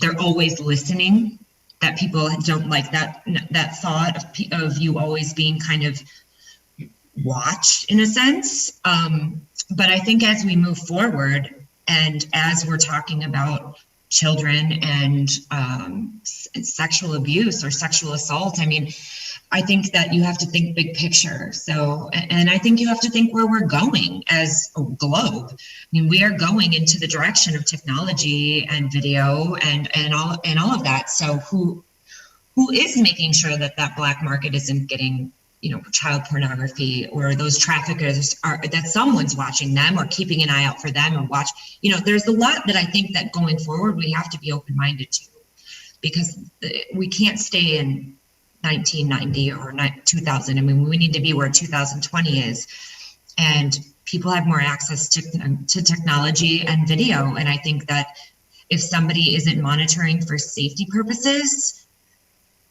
people are going to take advantage of that. So I don't think it's a bad idea. I'm not against it. I understand why people don't like Facebook listening all the time. I get that perspective, but I'm also on the flip side of trafficking, and I understand how they're caught.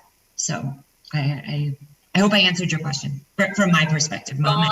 Dawn, would you have liked to have had a nanny cam in the gym? I've been thinking while Trinae was talking, and now realizing what Larry was able to get away with. I could, like Trinae said, he was a master of manipulating the table so that the mom sitting in the chair, who is physically in the room, is completely unaware of what's going on. So I can see if someone wants to get away with something and they know where the camera is, they're going to be able to get away with it. So I wish there was a fail-safe somehow that they could get away with nothing. But my fear is if we rely on that as the major way we stop this, I think that it will be manipulated. Yeah, I agree. So I take it, Dawn, that, the idea of a parental bill of rights would be preferable to the technology fix, or maybe it's not either or. Right. Maybe it's hand in hand. Right. You know, and I know that there are practitioners out there that are honest. My dad was a doctor. My grandfather was a doctor. So I come from a long line of medical family being involved in this field, and nurses, and I work with doctors all the time. And the majority of them, I would have no fear in them working on my child if I'm in the same room with them. Right. But then there's others that you just get that feeling. Unfortunately, there are master manipulators like Larry Nassar who could entice you into a conversation so that what he's doing with your daughter, you couldn't have even told anybody after you left the room. I think he worked on her back. That's how good it was. He wasn't talking to her. He was talking to me. He was engaging me. Yeah. But then even with the athletes, he had a way of getting into their head I have never seen with any other person, where he could get them to spill their guts. Trinae could have been in a bad mood for days. Take her to Larry. Larry's like, Trinae, I see something's going on. Let's talk. What's going on? And she would spill whatever was going on. Yeah. He had an amazing way, and I'm sure it was part of his whole personality, that he was able to combine all that into one and manipulate. So I couldn't see what he was doing. Wow. Well, I want to thank both of you for, I know how not easy this was, both anticipating it and doing it, but you have done a tremendous service. And we are so grateful to you for joining us. And I'd like to thank this commission. It's a lot of time commitment that we've asked, but I think that we have gotten some amazing information the last 2 days, and I appreciate each and every one of you for your amazing both expertise, but your big hearts. This has really been a worthwhile exercise. So let us, we're closing 2 days of hearings. It's not quite 5 o'clock, so it's not time for a glass of wine yet. But, it is COVID-19. So, but anyway, I want to say we've heard from a lot of heroes, and thank especially Trinae and Dawn. I hope everybody has a wonderful weekend. And I can't not say, because my whole staff has told me I'd better say this, join us on October 22nd for Child USA's annual event. We'll be honoring, we're honoring 6 awardees for unbelievable feats of child protection, and it'll be really inspiring. So visit childusa.org, and the commission will continue, and we expect a white paper to be issued by this August group in 2021. Thanks, everybody. Thank you. Thank you. Yeah, it was worth pulling the Band-Aid off to have all these wonderful people. Yeah, we really appreciate you guys coming. Took a lot of courage. Yeah. You're doing great work, Trinae. So thank you. If I just want to put it out there, if you want to know more or if you need help or support, we're here. So thank you. So you serve all of Michigan? Is that where you're at? Yeah, we have a center that we have in Michigan, in Detroit, that's been for 14 years, so well before our case. But going forward, we're moving the centers to as many cities as we can to, help facilitate. Like, cities just don't have these kind of resources, so we're bringing them there. Wow, that's amazing. Yeah, we'll be back. We'll be back in touch. Thanks. I can't wait, Marcy. Take care.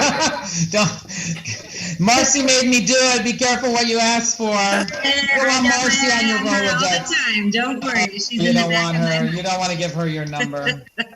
Yeah. Thanks, James. Bye, everybody. Nobody can mute her either. That's the problem.